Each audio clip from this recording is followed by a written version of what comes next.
ติพระบาทสมเด็จพระเจ้าอยู่หัวจบข่าวพรหมธิดาทิพยานนท์บรรณาธิการข่าวทิติมาอินกลัมและบุญมาศรีมาศอ่าน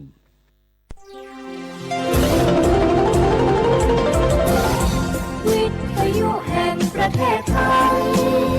ให้ความรู้กู้ความสุข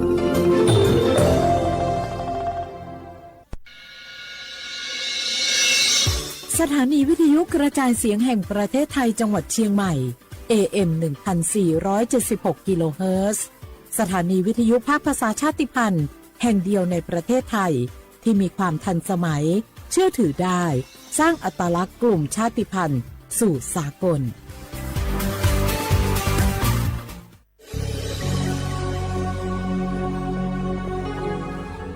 เกิดเป็นคนไทยเติบโตบนผืนแผ่นดินไทยจงภูมิใจในความเป็นไทย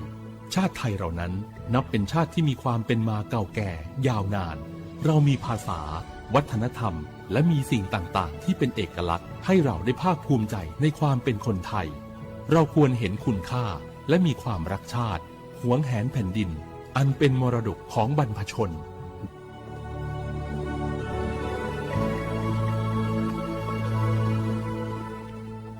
พวกเราข้าราชการไทยรวมหัวใจรับใช้ประชาชน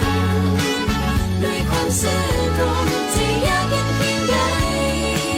เรายังมั่นคงสร้างสรรค์สังคมเพื่อความสุขที่ยั่งยืนตลอดไปโอโบดาจ้าโอมิชเปอร์เหมือสงคาปอกว่าย้อซองตูดูธรรมาสถานีวิทยุภาษาชาติพันธุ์แห่งเดียวในประเทศไทยทันสมัยเชื่อถือได้แล้วพบกันที่สวทเชียงใหม่ AM 1476 กิโลเฮิรตซ์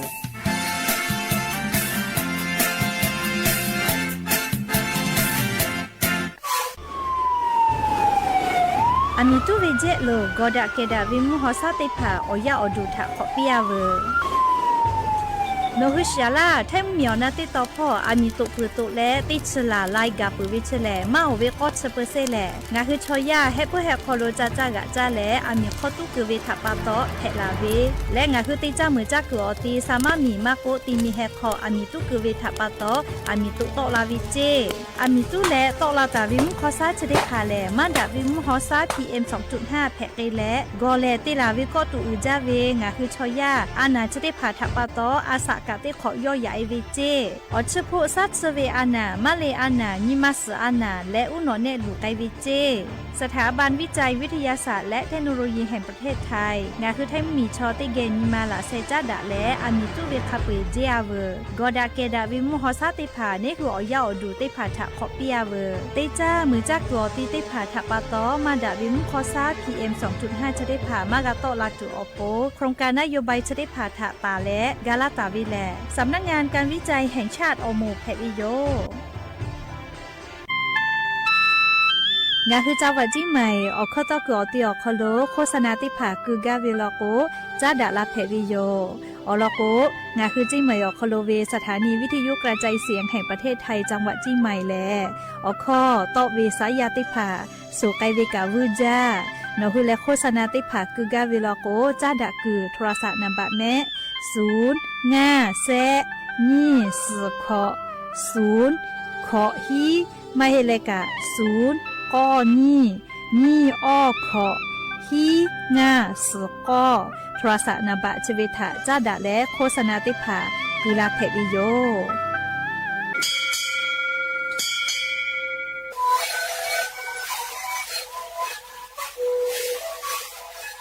ชีวิตคือหนังคือยาแก้เชื้อเวออกข้อเฉลย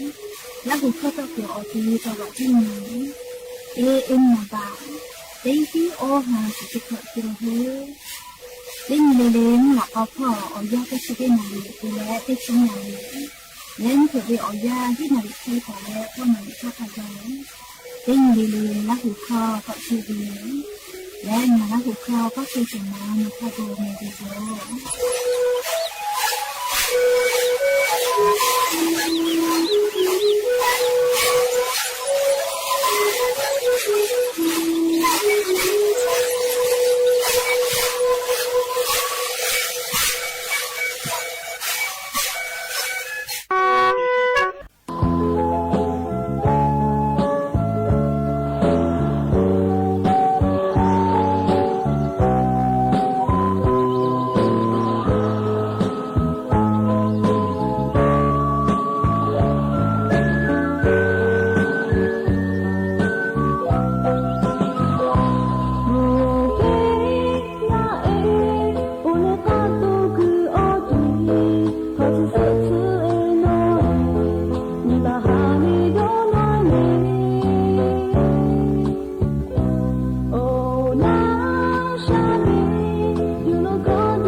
อบดัจจาวิโย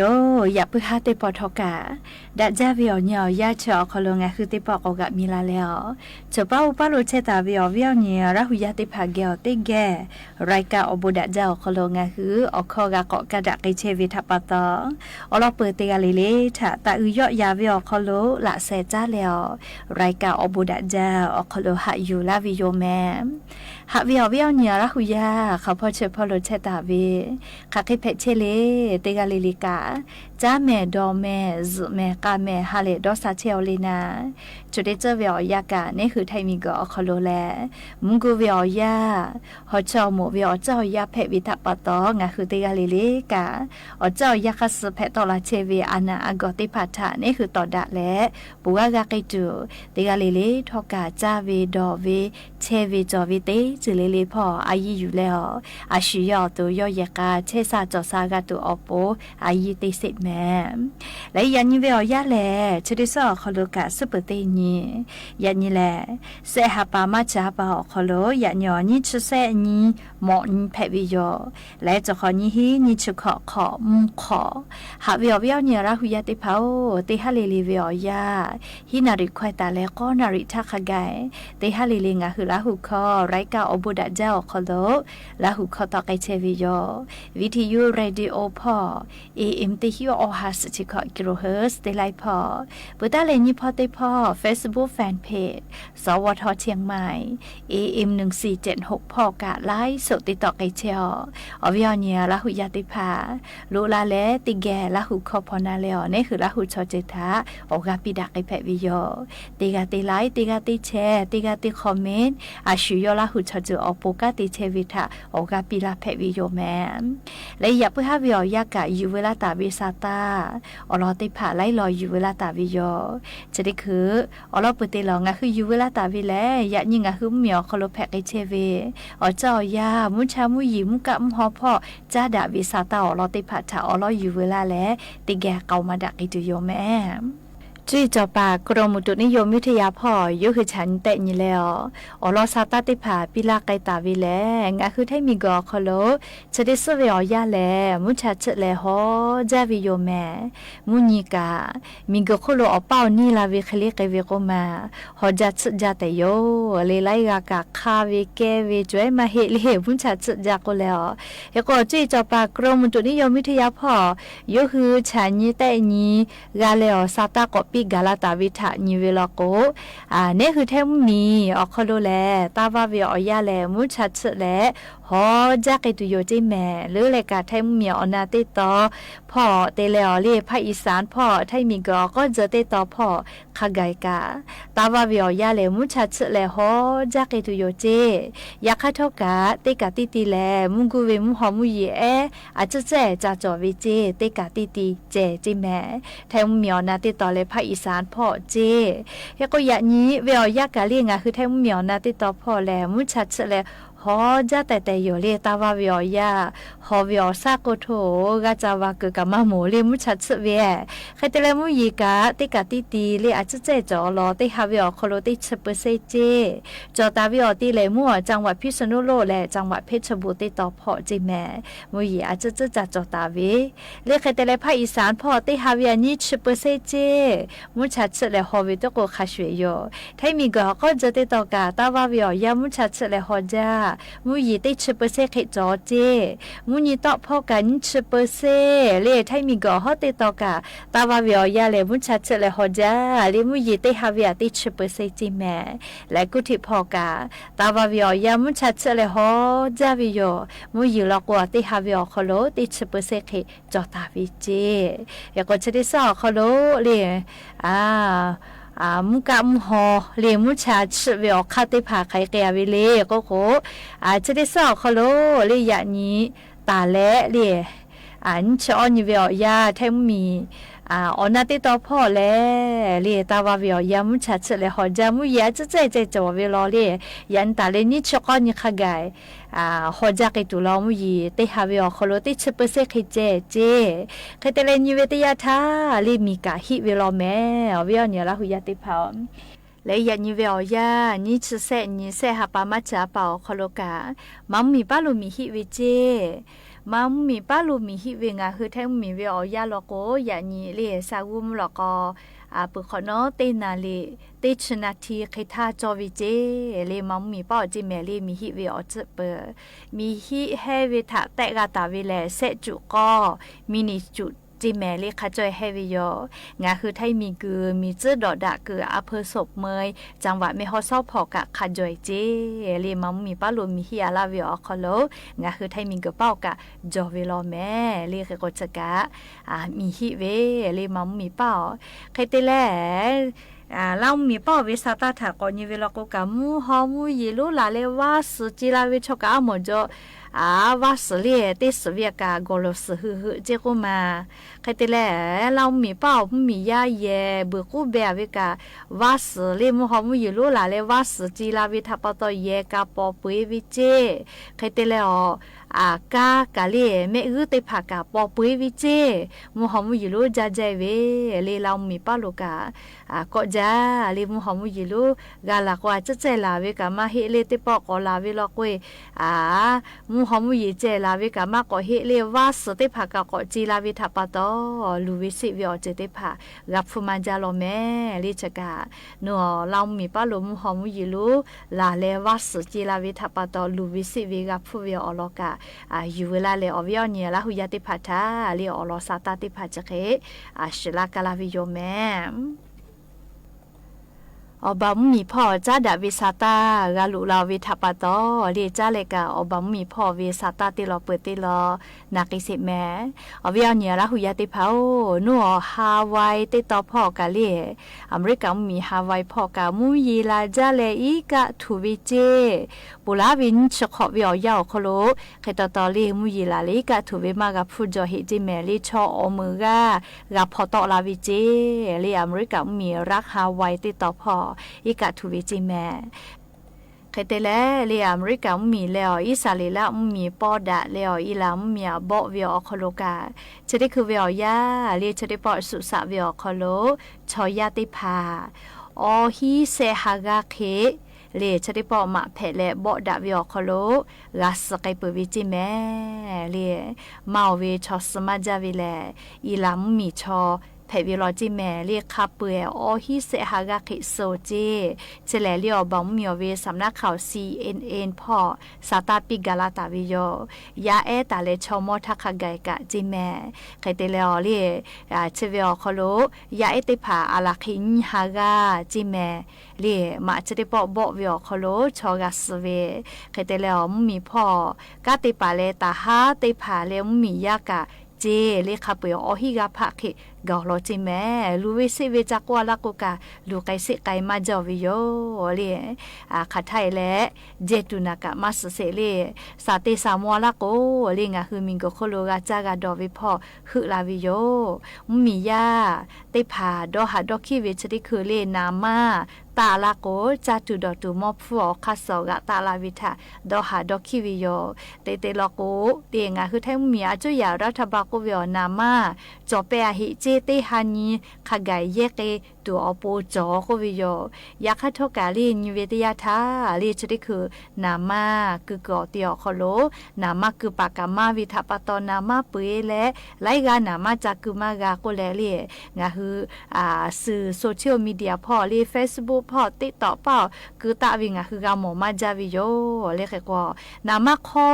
วือแต่ปากกูกะจอเวลอลีอยู่กาวิเจเลนี่มือลิอยู่กาวิเจแม่อบอมมีพ่อข้ออยู่แล้วข้อต่อยติเชลเจมัวอำเภอแม่สอดพ่อเล่อำเภอแม่สอดจังหวัดตากพ่อมีชื่อพ่อเล่นนามานี่มือลิจะก็มาเล่มัมมีป้าโลอยู่ต่อยเลยข้อต่อยตุเตียเวียอยากกับมีเจ้าหน้าที่ตาอยู่ติพาอยู่กาวิโยเล่ดาวิชอกาจอเลมาดาวิชอกาจอวิทัปตองาคือมียาติพากาชดิเจเวียคโลเล่นามาติพากาคาเดสอยเยเปเยแม่ผู้เชติพาจากาตาวิกาเล่คาเดหาซาเยเลียวลอกชดิคือเวียยาวคโลงาคือมียาอาสาติกอคโลที่คือลาเชียววิโยนามากาเลียวพุตาววีเลเซบักให้ตะเกาเมลีชุดที่คือลีนามาติพาเฮกอนามาดีเซลกาตะวิโยลีอาจุยารัฐบาลฉบับภาคกาเวโควินะไม่ลอกลีงาคือเยเชเวนามาดีเซลเชเลติลิเวียอฉบับภาคกาวุกวิโยอยากกางาคือมีผู้ดีอยู่แล้วนามาพุติพากากาลาวิทัปตอลีชุดที่คือเวียยาวคโลเซฉบับภาคคโลเชวินะลีนามาดีเซลติพายาคาเบนซิติพาแลลีตะเชียววิเมลีค่ะเคโกทกาสาตาติภากาคาเดพอหายุเลียวเจ้ายาคาสเนคือกะมีตัวอโปเตเตลอโกแลลีนามาตาลาโกแลจ้าตูดอตูเลมอพูติภากาตาลาวิโอคาสลิเตยาปุติยาตาลากิตุโยเฮโกชติพานิวิโลโกกาชิพุกาก็ย่อยโลก็มาวิโอนี่ลายาติพาจะได้คือเลชิพุยอลาวิโลเมยาคานามาพุตะวิเมงาคือสตากาติพาเตวิลก็กาลิอเจ้ายาคาเสกากะมีวิแม่เลไม่ลก็ชูลาวินะเลคเตเลชุดที่คือวิอยาเลงาคือไทมิงก็คโลเตจาวะเลกานามาคือกอตีเตพาคโลนามาจอมาจอวิเตพาเลงาคือสแกนเลอโทรศัพท์มือถืออคโลเชนิกาวิโยเฮก็งาคือจาวะจิมายอคโลกาเยเชโอเลไลจังหวัดอคโลกาเยเชโอวิโยเลนามาคือกอตีอคโลนามาจอมาจอวิเตปอติเทียกุลากาวิเจเลขก็ขันแค่ลอกกาวิกาเช่นนิกาวิจิแม่เลขก็หอวิญญาละหุยาติพาทอเลขเดเช่นนี้เลยจะเกยเลียวยามากาชุตัวอโปเลจกาอยู่เวลาเลงาคือละหุยาติพาทาสาตาติพาปีลาวิโยแม่แล้วงาคือสาตาพ่อก็นิเวลกกาจะได้คือเวียยาแลเลอานานาบือจะก็มาเลโรคไข้การหลังแอนก็วิเจเชเวกาเลนัวอังกฤษมีอคโลมียาแผลและเลนาเลชกาเซเวโลเมลเวียเนี่ยละหุยาติพาโออานาชกา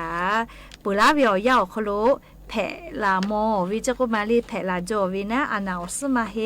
ยาคามาแผวิโมติปกอกลาเลกอแผลาวิโลเจเลอานาชเวเลเลอสูโตเวฮอนาชนาเตกวิโลเมลีก็ตุจอวิโยลีอานาทะตอดาเลฟาพ่อกาติเชวิมอสลากุติภาสาตาติภาปิกาลาเวลีชุดิคือลีอังกฤษมีอคโลลีชติฮาปาอคโลยาเนลิฮิยาติภาเกียวแตหมอวิเจนี่ชื่อกาแตวิอคโลกอกาแต่กาวิเจคเตเลนีกาโซจิแมลีโนอังกฤษมีอคโล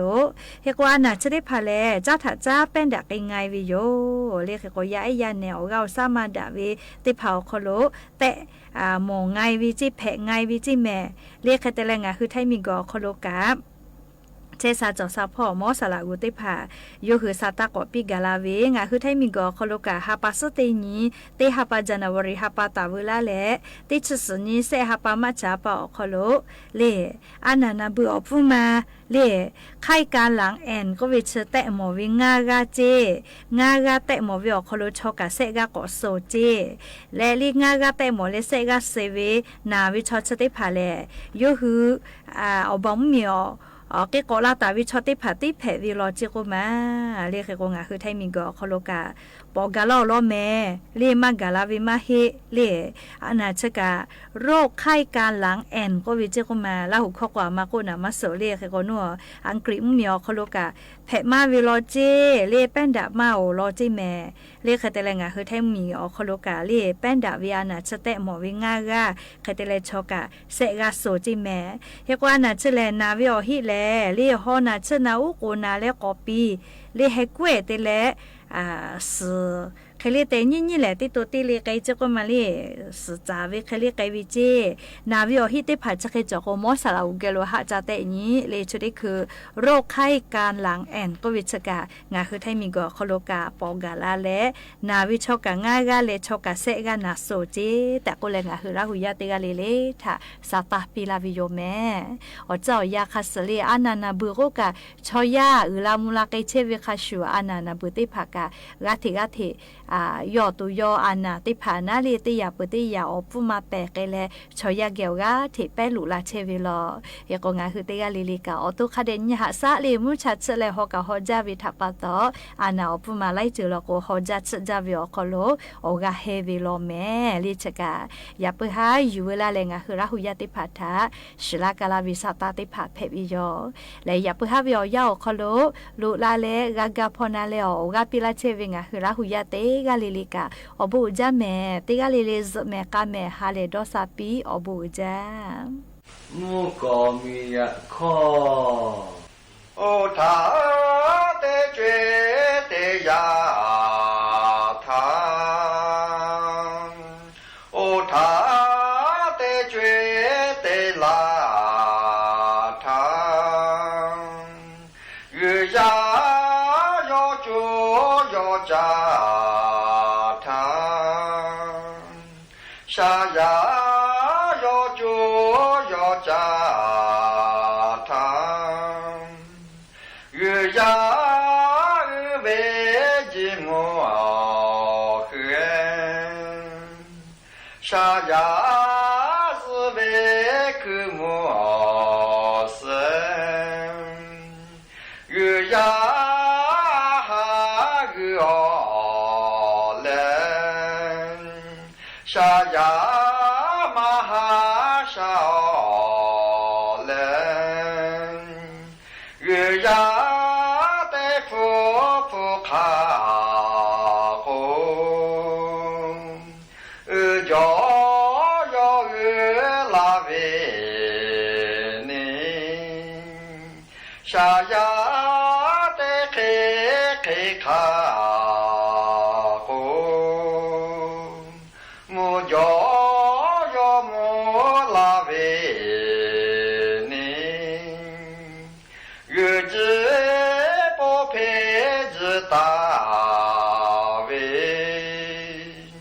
ชาจิปอลาจิตาเวเยจิมัวปอแมชาจิมีอาปอแม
นีวิทยุกระจายเสียงแห่งประเทศไทยและเครือข่ายทั่วประเทศเสนอข่าวต้นชั่วโมงรู้เร็วรู้จริงเกาะติดทุกสถานการณ์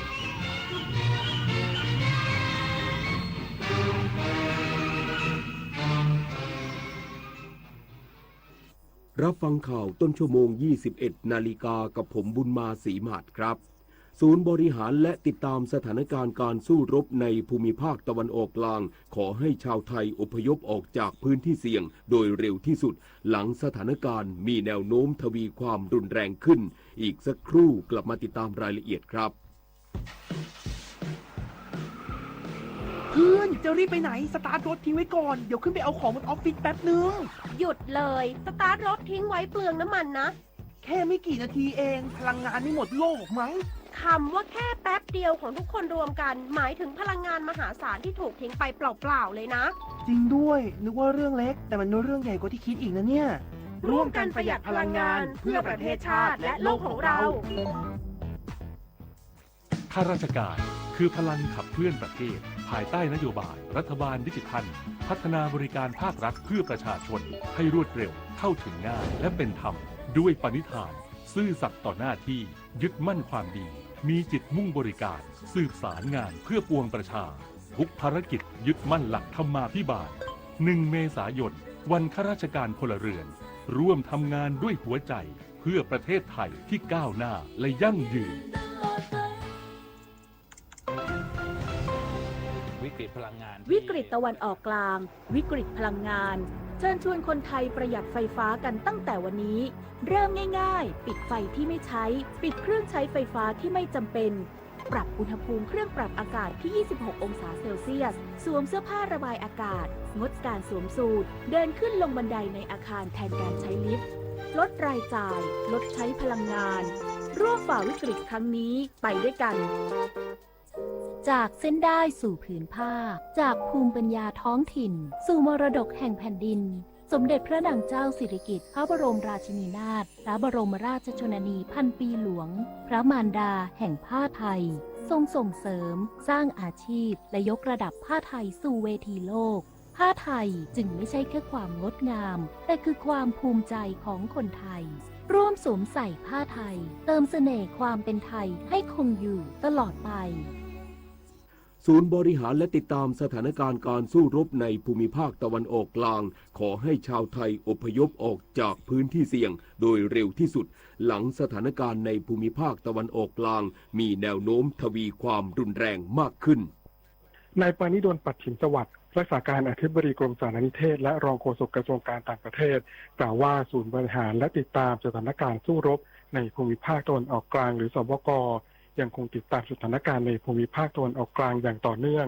พบว่าสถานการณ์ทวีความรุนแรงขึ้นอย่างมีนัยสำคัญและสถานการณ์โดยรวมยังคงมีความไม่แน่นอนสูงจึงขอเน้นย้ำให้คนไทยพิจารณาเดินทางออกจากพื้นที่เสี่ยงโดยด่วนที่สุดพร้อมทั้งติดตามข่าวสารและคำแนะนำจากช่องทางทางการอย่างเคร่งครัดรวมทั้งลงทะเบียนแจ้งข้อมูลที่อยู่และช่องทางติดต่อกับสถานเอกอัครราชทูตและสถานกงสุลใหญ่ที่รับผิดชอบในพื้นที่ส่วนความคืบหน้าการช่วยเหลือคนไทยวันนี้อพยพแรงงานไทยฟาร์มกุ้ง4 คนออกจากเมืองบันดาอับบาสของอิหร่านข้ามไปยังตุรกีและต่อเครื่องบินเดินทางกลับประเทศไทยทั้งนี้มีคนไทยได้รับความช่วยเหลือให้ออกจากประเทศในภูมิภาคตะวันออกกลางเพื่อกลับประเทศไทยหรือเดินทางไปยังประเทศที่3รวมทั้งสิ้น 1,479 คนศักดิ์สิทธิ์ประดับศิลป์รายงานตัวแทนบริษัทขนส่งน้ำมันเข้าพบพนักงานสอบสวนสถานีตำรวจภูธรเมืองอ่างทองแต่หาเอกสารมาแสดงไม่ครบยอมถูกดำเนินคดีและเปรียบเทียบปรับกรณีในช่วงเช้าวันนี้นายก้องเกียรติกิติคุณพลังงานจังหวัดอ่างทองนำเอกสารหลักฐานเข้าแจ้งความกับพนักงานสอบสวนสถานีตำรวจภูธรเมืองอ่างทองเพื่อดำเนินคดีกับบริษัท VA Oil จำกัดกรณีไม่ออกใบกำกับการขนส่งน้ำมันมาให้กับบริษัททริลเลียนปิโตรเทรดดิ้งจำกัดอำเภอเมืองจังหวัดอ่างทองตลอดทั้งวันนี้ผู้แทนบริษัททริลเลียนปิโตรเทรดดิ้งจำกัดเดินทางเข้าพบพนักงานสอบสวนพร้อมนำเอกสารการสั่งซื้อน้ำมันและใบกำกับการขนส่งน้ำมันที่มีการสลักหลังจากบริษัท VA Oil จำกัด ส่งให้กับบริษัททริลเลียนปิโตรเทรดดิ้งจำกัดมาแสดงจำนวน3 ใบจากทั้งหมด7 ใบส่วนอีก4 ใบหาหลักฐานมาแสดงไม่ได้และยอมถูกดำเนินคดีความผิดตามพระราชบัญญัติการค้าน้ำมันเชื้อเพลิง 2543 จังหวัดพิษณุโลกเดินหน้ารับมือสถานการณ์ขาดแคลนน้ำมันเชื้อเพลิงจากความขัดแย้งในภูมิภาคตะวันออกกลางอย่างใกล้ชิด นายเกียรติศักดิ์ตรงศิริผู้ว่าราชการจังหวัดพิษณุโลกสั่งการให้ทุกหน่วยงานที่เกี่ยวข้องบูรณาการการทำงานร่วมกันอย่างเข้มข้นเพื่อบริหารจัดการปริมาณน้ำมันให้เพียงพอต่อความต้องการของประชาชนและลดผลกระทบในทุกภาคส่วนโดยเฉพาะภาคการเกษตรในช่วงฤดูเก็บเกี่ยวพร้อมกำชับให้เพิ่มความเข้มงวดในการตรวจสอบสถานีบริการน้ำมันทั่วจังหวัดป้องกันการกักตุนการจำหน่ายเกินราคาและการเอาเปรียบประชาชนควบคู่กับการจัดกำลังเจ้าหน้าที่ดูแลความปลอดภัยและบริหารจัดการการจราจรในจุดสำคัญอย่างเป็นระบบทั้งนี้ได้มอบหมายให้ฝ่ายปกครองลงพื้นที่ทุกอำเภอเพื่ออำนวยความสะดวกดูแลความสงบเรียบร้อยและสร้างความเชื่อมั่นให้แก่ประชาชนอย่างใกล้ชิดภัทิราธรรมา สวท พิษณุโลกรายงานกรมอุตุนิยมวิทยาแจ้งเตือนประชาชนระวังพายุฤดูร้อนโดยเฉพาะภาคเหนือและภาคตะวันออกเฉียงเหนืออาจเจอลมกระโชกแรงและลูกเห็บตกไปจนถึงวันที่ 28 มีนาคมนี้นายณัฐวุฒิแดนดีรองอธิบดีและโฆษกกรมอุตุนิยมวิทยาเปิดเผยว่าช่วงวันนี้ถึง 28 มีนาคมนี้ประเทศไทยตอนบนจะมีลักษณะของพายุฤดูร้อนเกิดขึ้นเกิดพายุฝนฟ้าคะนองลมกระโชกแรงและอาจมีลูกเห็บตกในบางพื้นที่โดยเฉพาะภาคตะวันออกเฉียงเหนือจะได้รับผลกระทบหนักที่สุดส่วนภาคเหนือเป็นอีกหนึ่งภูมิภาคที่มีโอกาสเกิดพายุฤดูร้อนจากความร้อนที่สะสมอยู่มากทั้งนี้ย้ำให้ประชาชนในพื้นที่เสี่ยงระมัดระวังอันตรายจากลมแรงและลูกเห็บโดยเฉพาะ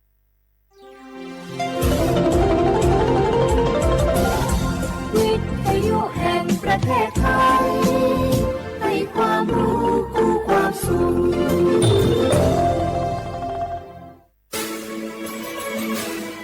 สถานีวิทยุกระจายเสียงแห่งประเทศไทยจังหวัดเชียงใหม่ AM 1476 กิโลเฮิรตซ์สถานีวิทยุภาคภาษาชาติพันธุ์แห่งเดียวในประเทศไทยที่มีความทันสมัยเชื่อถือได้สร้างอัตลักษณ์กลุ่มชาติพันธุ์สู่สากล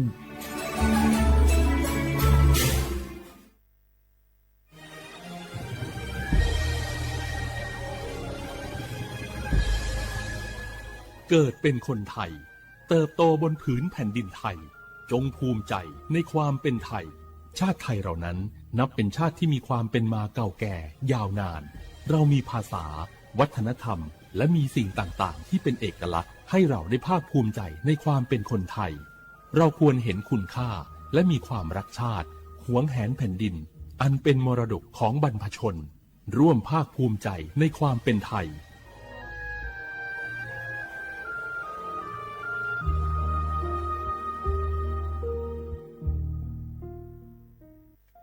สปสชโยอานาลูกาดูโยมือจซาโดลาญา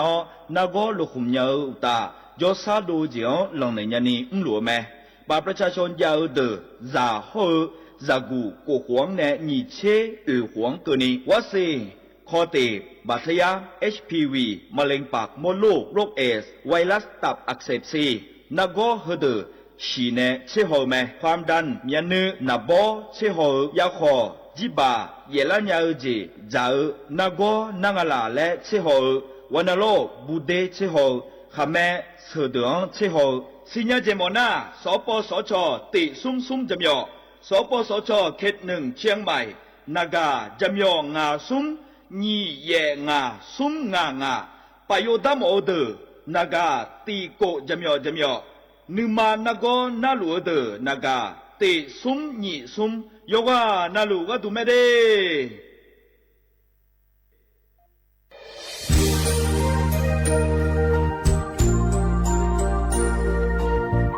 ไอเยี่ยเนียวที่เขาหลวงวนในทีมเชียงใหม่และขั้วเธออุหฮาเลกะกอวัชมีจากะกอ PM 2.5 กะกอฮอลูดามาเดไอเยี่ยนี้มีจาโดโมนะเธอกระศูนย์อำนวยการและแก้ไขปัญหาไฟป่าหมอกควันและฝุ่นละอองจังหวัดเชียงใหม่ละคือนากาซาโบจำยองงาซุมตีนีเย่จำยอเยียง จังเลยเนี่ยไม่เดเจ้ามาเมื่อฮอปาย้อนยุ่มได้ยังอาเดเย่เนียวเธอก็พอชอยมีจ่าอุหาแล้วฮอในเพียง2.5ก็กอฮอลูดาอากกามาคาเธอก็แอปพลิเคชันไฟดีและคัวปาเนออนุมายานะมีจ่ามาบีเคเจเดอันอายามก็ดูนะขอนี้อันตีบาลาติเสียในอันสุมเชติบาลางาซีอาคนนี้พังหายาโกช่วยกันนี้อาส่วนมาขาจะบ่อนาย่อไปยุบบ่อยเจเดเหมือนในสำนักงานประชาสัมพันธ์จังหวัดเชียงใหม่นะที่ฟอลโล่กุมะมือดาราญานีทีมเชียงใหม่และขั้วเธอที่ฟอลโล่เกิดดามาเด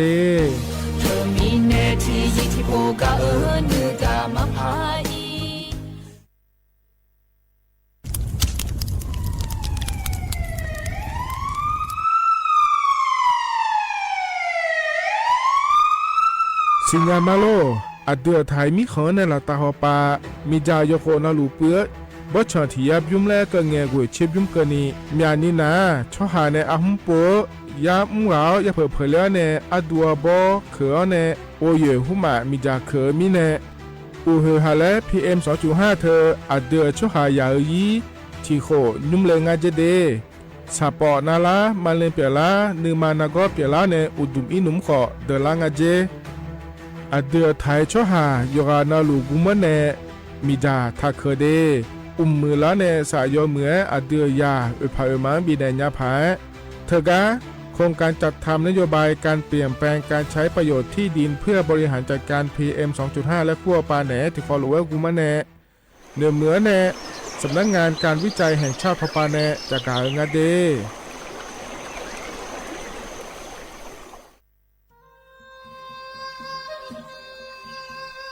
ยาโปนาลูเฮตาฮอดาเงอูเฮฮาเล PM 2.5 เฮมีดาลางาเลสีลางาอาดูมาเนจังเงดเจอปะปะกัวเงเจมีจาเคมีเนเฮดดตอลูชัวยามอดดลาเนมัวฟาเนียมามึงเดเมียนพีลาขบยานาลาฮอเนสากอพปานกอขอนีเปลายังาอาดูมาโยกานาลูกุมเนมีจามาเคนีโยฮาเนยับมุนยับเผลอเธอโลไถในเฉเนปุยเกมีจามีกาพี่ฮอเนบอชอมีอาลานีอาบอที่ฟอลเวเขาที่ฟอลเวกุมเนมีจาตาเคเดเหมือนเนโยฮานาลูเวอยู่เหมือนจะซาโดนีจอนยาผาเหมือนเนสำนักงานประชาสัมพันธ์ที่3กรมประชาสัมพันธ์พปาเนจากกาเงเด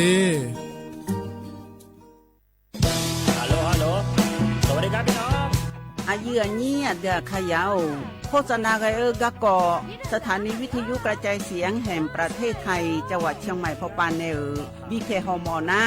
แอออนหลีญาเมเจสถานีวิทยุกระจายเสียงแห่งประเทศไทยเฮนาอย่าซิมกอนบีดูอย่าล้อนแต่ช่วงหางละหาเชลกับปจักกันเนดูพ่ออีสอนีกามาลาวเนกามองขากากาอีกุญญาอายุเนียวโฆษณาบีเกหมอญาแลนึมาอ้อนานากาไงเหลียวเนไงชนยังอายีเนียวนากาสมบูนาขอนี่จำยองาซุงมีสีโกจำยอโกเยและงาเดใจที่โบนาขอนี่จำยอเวนี่มีโกเยงาสีเวและงายีเนียวมาเจอเกญาข้าราชการคือพลังขับเคลื่อนประเทศภายใต้นโยบายรัฐบาลดิจิทัลพัฒนาบริการภาครัฐเพื่อประชาชนให้รวดเร็วเข้าถึงง่ายและเป็นธรรมด้วยปณิธานซื่อสัตย์ต่อหน้าที่ยึดมั่นความดีมีจิตมุ่งบริการสืบสารงานเพื่อปวงประชาทุกภารกิจยึดมั่นหลักธรรมาภิบาล1 เมษายนวันข้าราชการพลเรือนร่วมทำงานด้วยหัวใจเพื่อประเทศไทยที่ก้าวหน้าและยั่งยืน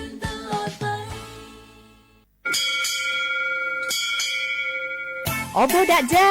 โอเบชเปอร์เหมือนสงคาปอกว่าย้อซองดูธรรมา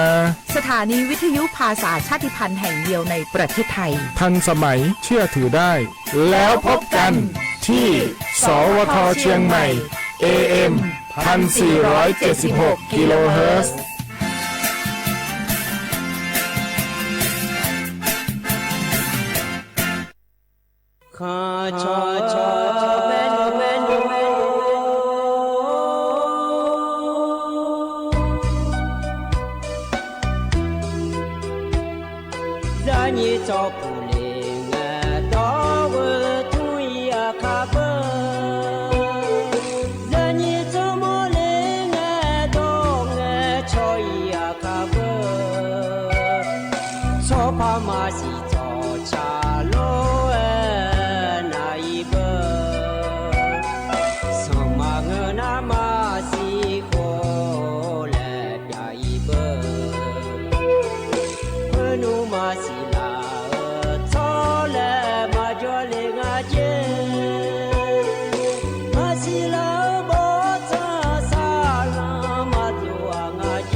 ชาลาทาเกมอเจ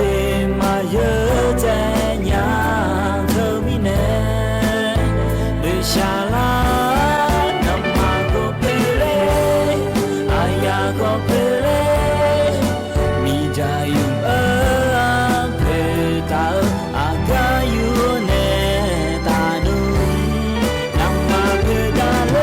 นะโยเจนาเพเลวปาวญชาเดจาพีโดโตเพจิงานานึมา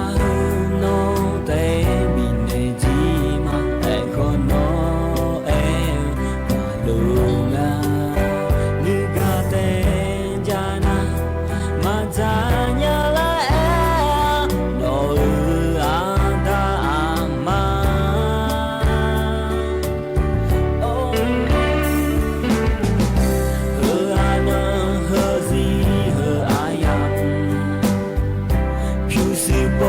Yo đưa xa lá cha ngờ mò chê mà nhớ chê nhà thơ mi nè đưa xa lá nằm mà có phê lê ai ya có phê lê mi cha yung phê ta à ca yu nè ta nu nằm mà phê ta lê na yo chê na phê lê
อุจิพออุรุธรรมะเด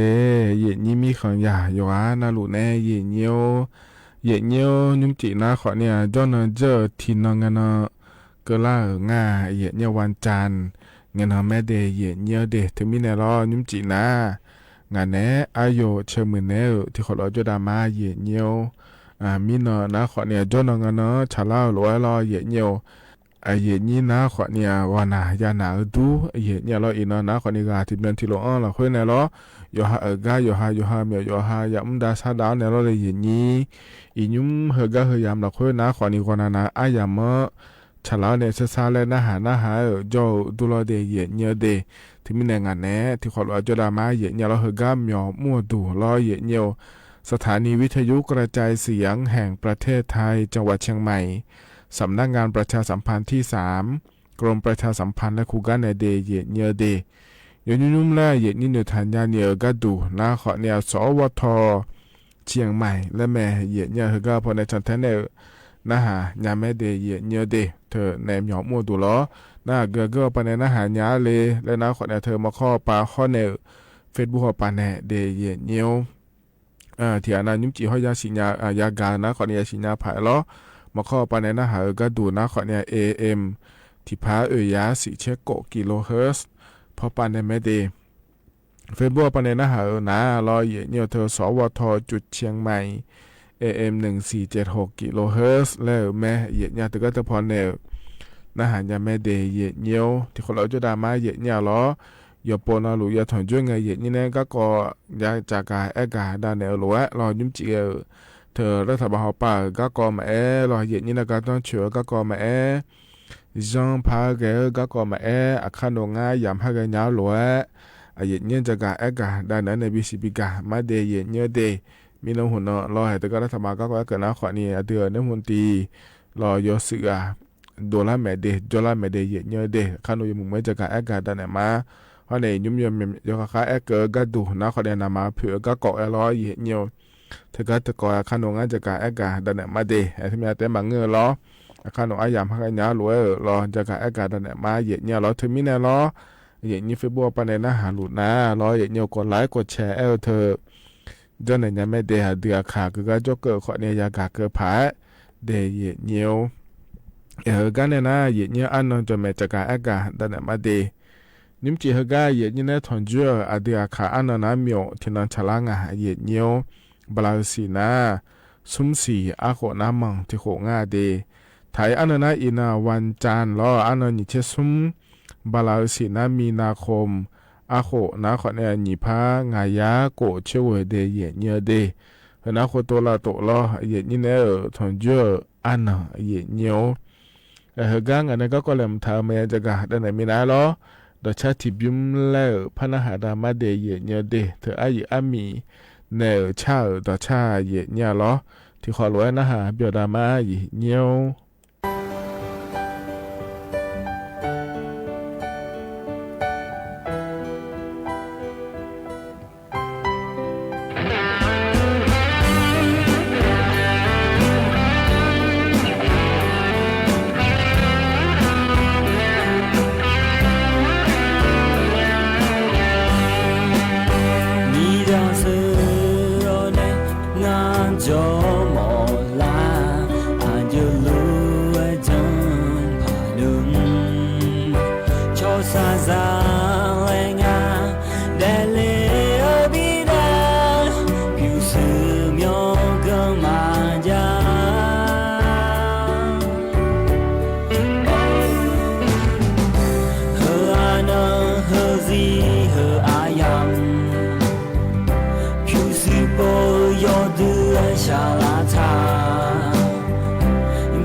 Bye.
陪他来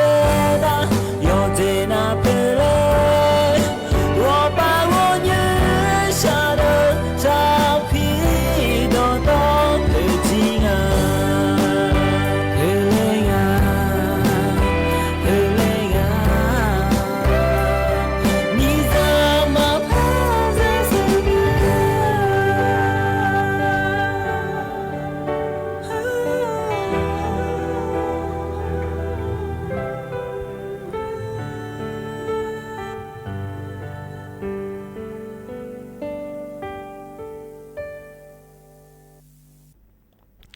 เธอนาต่อชานิ่มเจียกาเย็นนี่นะถอนจั่วอายามเหอละเควนล้อพอเนบินาหาดาเดเย็นเนียวเดอายุอามีเนชาดอชางาเย็นเนี่ยล้อโยหานาลุเอยานาหาเบียวดูเย็นเนี่ยล้อกาจนาปาลาเนี่ยนะหาลาเย็นนี่โยหานาลุอุดุธรรมะเดเย็นเนียวเดเธอเนนิ่มจีนางานเนอายุเชื่อเหมือนเนที่ขอลุจอดามาเย็นเนียวยุ่มเฮยามละเควนนะขอเนี่ยจอลายามเกิดแล้วเนี่ยล้อเย็นเนียวเธอเนี่ยล้อเย็นเนียมยานะขอเนี่ยอยู่สาวสาวแล้วเลยยิ่งเหงาขอเนี่ยอยู่สามีเย็นเนี่ยล้อเธอเนี่ยมาพอน้ำมาอยู่ขันเนี่ยเย็นเนียวขอเนี่ยที่นาล้อหุ่มมาขอมาจานะขอเนี่ยพัดลมหุ่มมันอยู่มือขอนี่จ่อขอเนี่ยพัดลมเธอนาล้อเย็นเนียวเธอเนี่ยเงี้ยพอนั่งเงี้ยพัดลมละก็ดัวเลยเย็นนี้ที่มีเนี่ยล้อเลยเย็นนี้พัดลมหุ่มมาพอนะขอเนี่ยเจ๊มาพองขานี่ล้ออาเจพองขานะขอเนี่ยจะทอนอยู่ล่าญาเดยเนี่ยเดมอโดยส่วนเอฮลามิเนี่ยเราเลยนี้จะมีเนี่ยอาเจมาพองขานี่ล้อพองเราเดยเนี่ยเดน้อยน้อยอายามจานะล้อแต่พะลงมาพองไงล้อเนี่ยอยู่จะเนี่ยอยู่หามอโดบิจะล่าญาผังงาเลยแล้วขอเนี่ยพอเนี่ยจะกะอากาแต่เนี่ยมาเดยเนี่ยเดขอเนี่ยยุ่มจีนะเหกะกะกอรัฐบาลเหจะแม่จะกะอากาแต่เนี่ยเดยเนี่ยเดเนี่ยจะล่าไงล้อเนี่ยอันนี้เชบาลาสมเสียคนญี่ปุ่นอายะโกโชว์งาเราในเย็นนี้ก็หอจะได้ในนาฬินีละที่เกิดละเพื่อนเดย์เย็นเยอะเดเธอเดือในมุนตีล้อนายอนุทินชาญวิรากุลปาก็ดูจากการอากาศดูเลยเย็นเนี่ยล้อเพื่อนไงนอนนะขอเนี่ยล้อเธอเนี่ยเธอเดือไทยมีความสัมพันธ์ในสมบูรณ์อีกคาเลียวล้วนเราเห็นเนี่ยเฮกาเดือในมุนตียศเฮในมุนตีเฮนะนายอนุทินชาญวิรากุลและขั้วเฮบีเกิดอามาเดแล้วทุเรศโบโดเลยง่ายเย็นเนี่ยที่ไม่ได้อยู่มาโดขอเนี่ยล้อเธอเนี่ยเพื่อนกันเนี่ยสิญญาเนี่ยรออยู่มาโดเนี่ยมันจะเกิดไม่ได้เลยสิญญาแต่น้าขอเนี่ย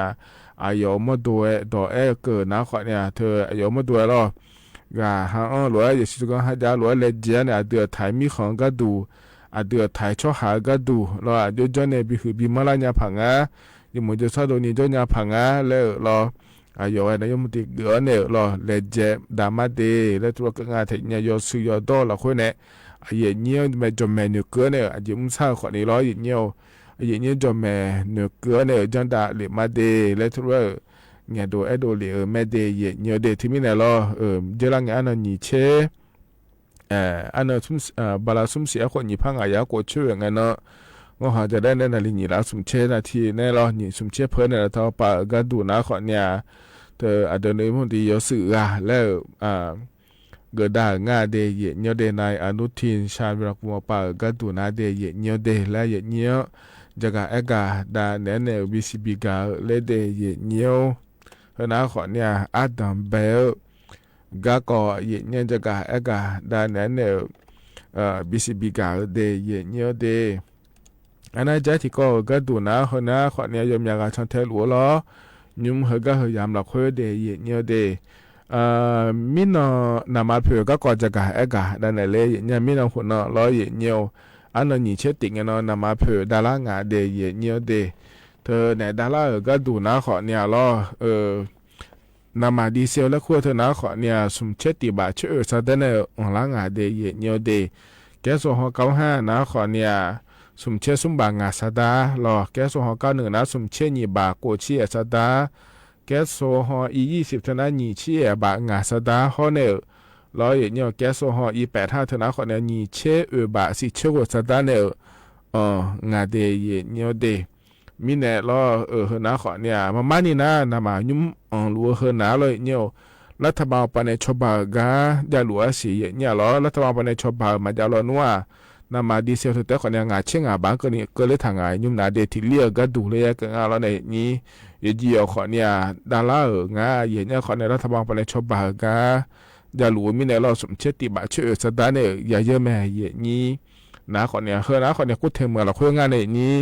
ไอ้คนเนี่ยละเนี่ยปาลอน่านัวหรอเธอก็เนี่ยยอมมือยอเราคุยหรอกำมันขาดเดี๋ยวนะคนเนี่ยจื้อแล้วเผื่อดารางานเดย์เนี่ยเดย์ไอ้เนี่ยมีอย่างคนเนี่ยเนี่ยดอกแม่เย็นเนี่ยนำมาเผื่อดาราก็แต่มันก็รอยังมีอันนี้ดอกก็ดูนะคนนี้นำมาอยู่เมื่อมาจาก็เนี่ยดอกเย็นเนี่ยร้องงามีนอรอเย็นเนี่ยมีนอจนงานเนี่ยเธอเนี่ยเจ้ามาเมื่อเราคุยแล้วนำมาเผื่อดอกดูแล้วชออินเนี่ยคอยมาเย็นเนี่ยโลเคงอเนี่ยเราเนี่ยก็ปานามาอย่างงั้นโลแล้วเราเยอะๆมีกานะขอเนี่ยนำมาจิเมเดแล้วโบฐานเนี่ยอย่างงั้นเรานำมาปานามาแล้วคงเราเลยนี่ที่ก็นะขอเนี่ยนำมาอย่างงั้นไอ้ขอเนี่ยเธอก็จะโดดเราเนี่ยนำมาโดดเนี่ยละเนี่ยปากก็โจกันเนี่ยมีเนี่ยโดลุงอ่ะเนี่ยจนงั้นก็แล้วเนี่ยเราเนี่ยเธอยังมีอะไรคนละอย่างไหนมีเนี่ยมาเสียเราเลยนี่เธอไอ้ยามมีเราอยู่ด้วยเนี่ยนำมาดองเลยก็นี่เงื่อผ่าเล่นหนึ่งโจลุมาเนี่ยนาเถียนาอยู่ช่วงเกิดมาเราเถียนามาโลเลกากูมีเนี่ยเราจะไม่ดองทะเลเดือขอนี้จ่อและงาเดยเนี่ยเดนาเถียนาเลยมาอีโดมินาเนี่ยรอสิญญาเรานัวมือเจ้าผาเล่ก็ก็พอเรานำมาเราตัวก็ยามาจ้าอยู่แล้วจะเช่นยาผังอะไรเหอะแล้วเราเนี่ยอายุมันนี่นะเธอก็เนี่ยอายุมาชดเชยยาดูแลจงโลเหลือยาเดยเนี่ยเดสำนักงานพลังงานจังหวัดและคู่งานเนี่ยยอมมาในจนโรเลลอยเนี่ยเว็บถ้าก็เว็บไซต์และคู่งานเราเนี่ยนี่นำมาชดเชยยาเธอเราก็นำมาเราตัวก็หัวก็เจนนำมาจางาโลแล้วเรายินเขาก็ชดเชยเนี่ยขอในสิญญาณนะคนที่โปรเตเขาก็อินเนี่ยดอยยาผาแล้วงานเดยเนี่ยเดถึงไม่ได้เราอย่างนี้เฟซบุ๊กมาเลยเงี้ยเราอย่างนี้สำนักงานพลังงานจังหวัดแล้วเราจะมาแจ้งเงี้ยเราเฮกาจะมาเมื่อเจ้าหน้าสำนักงานพลังงานจังหวัดเชียงใหม่และยาบอกงานในอย่างนี้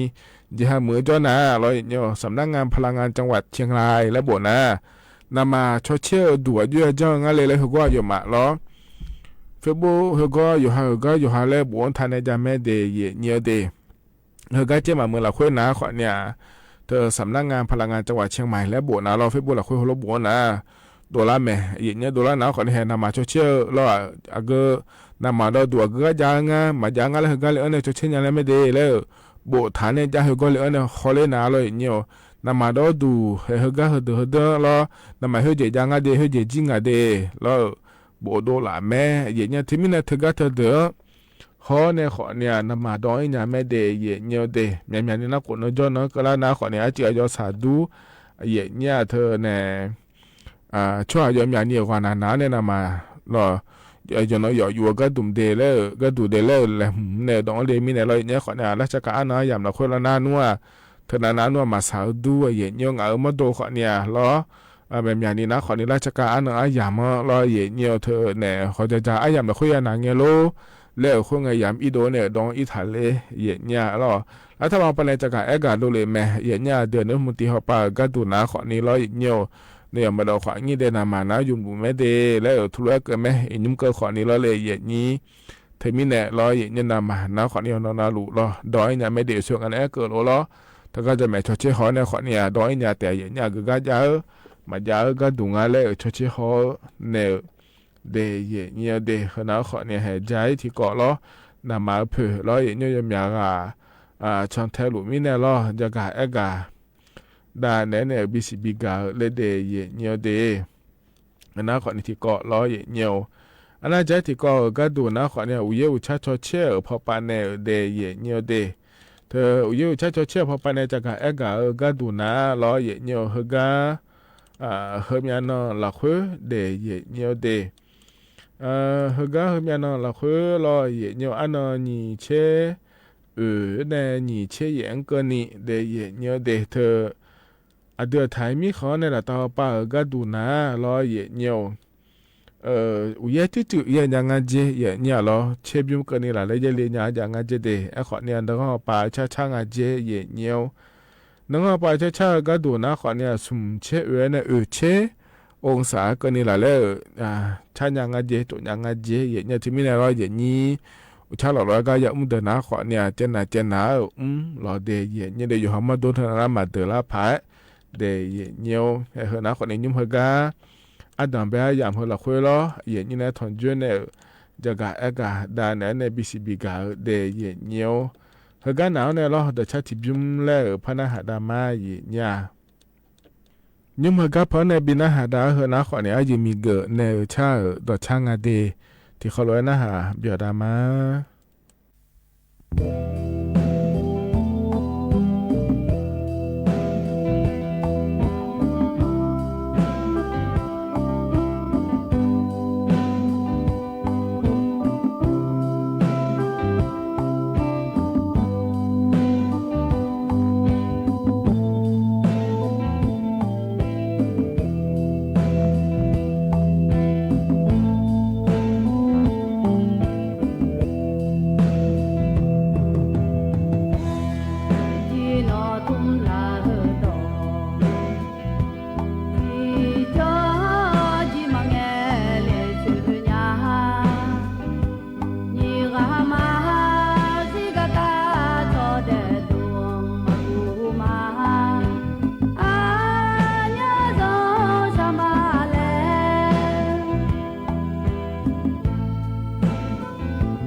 อัตการยุมพอเนบินาหาดาวตชาตะกัตเทบยุมนาลอยเนียวไอมีเกินแนว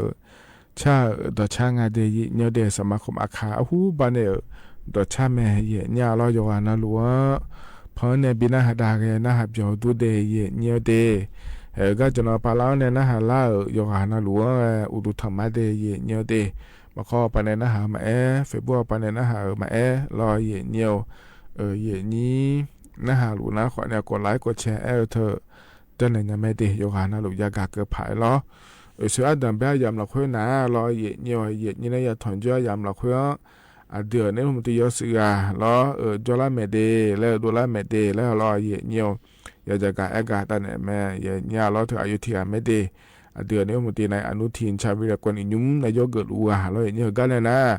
ไม่พอป่าก็ดูนะขอเนี่ยคณะรัฐมนตรีรอเยเนียวเธอชมเนาะจะโดดเลี้ยเนี่ยรอสัมภามีชีรอสัญญาต่อยังไงนะขอเนี่ยก็เนี่ยนะกัมดาเกไม่เดรัฐบาลยศเดยเนียวเดบาลาอุชีถ้ากังเชถ้าก็ถ้าขัดละคุยสิลาดูเยเนียวรอถึงมิเนี่ยรอเยเนียหัวก็น้าหาน้าขอเนี่ยรอเลยเยนี่ยอนาลุแล้วก็ต้องเชื่อก็มิเนี่ยรอ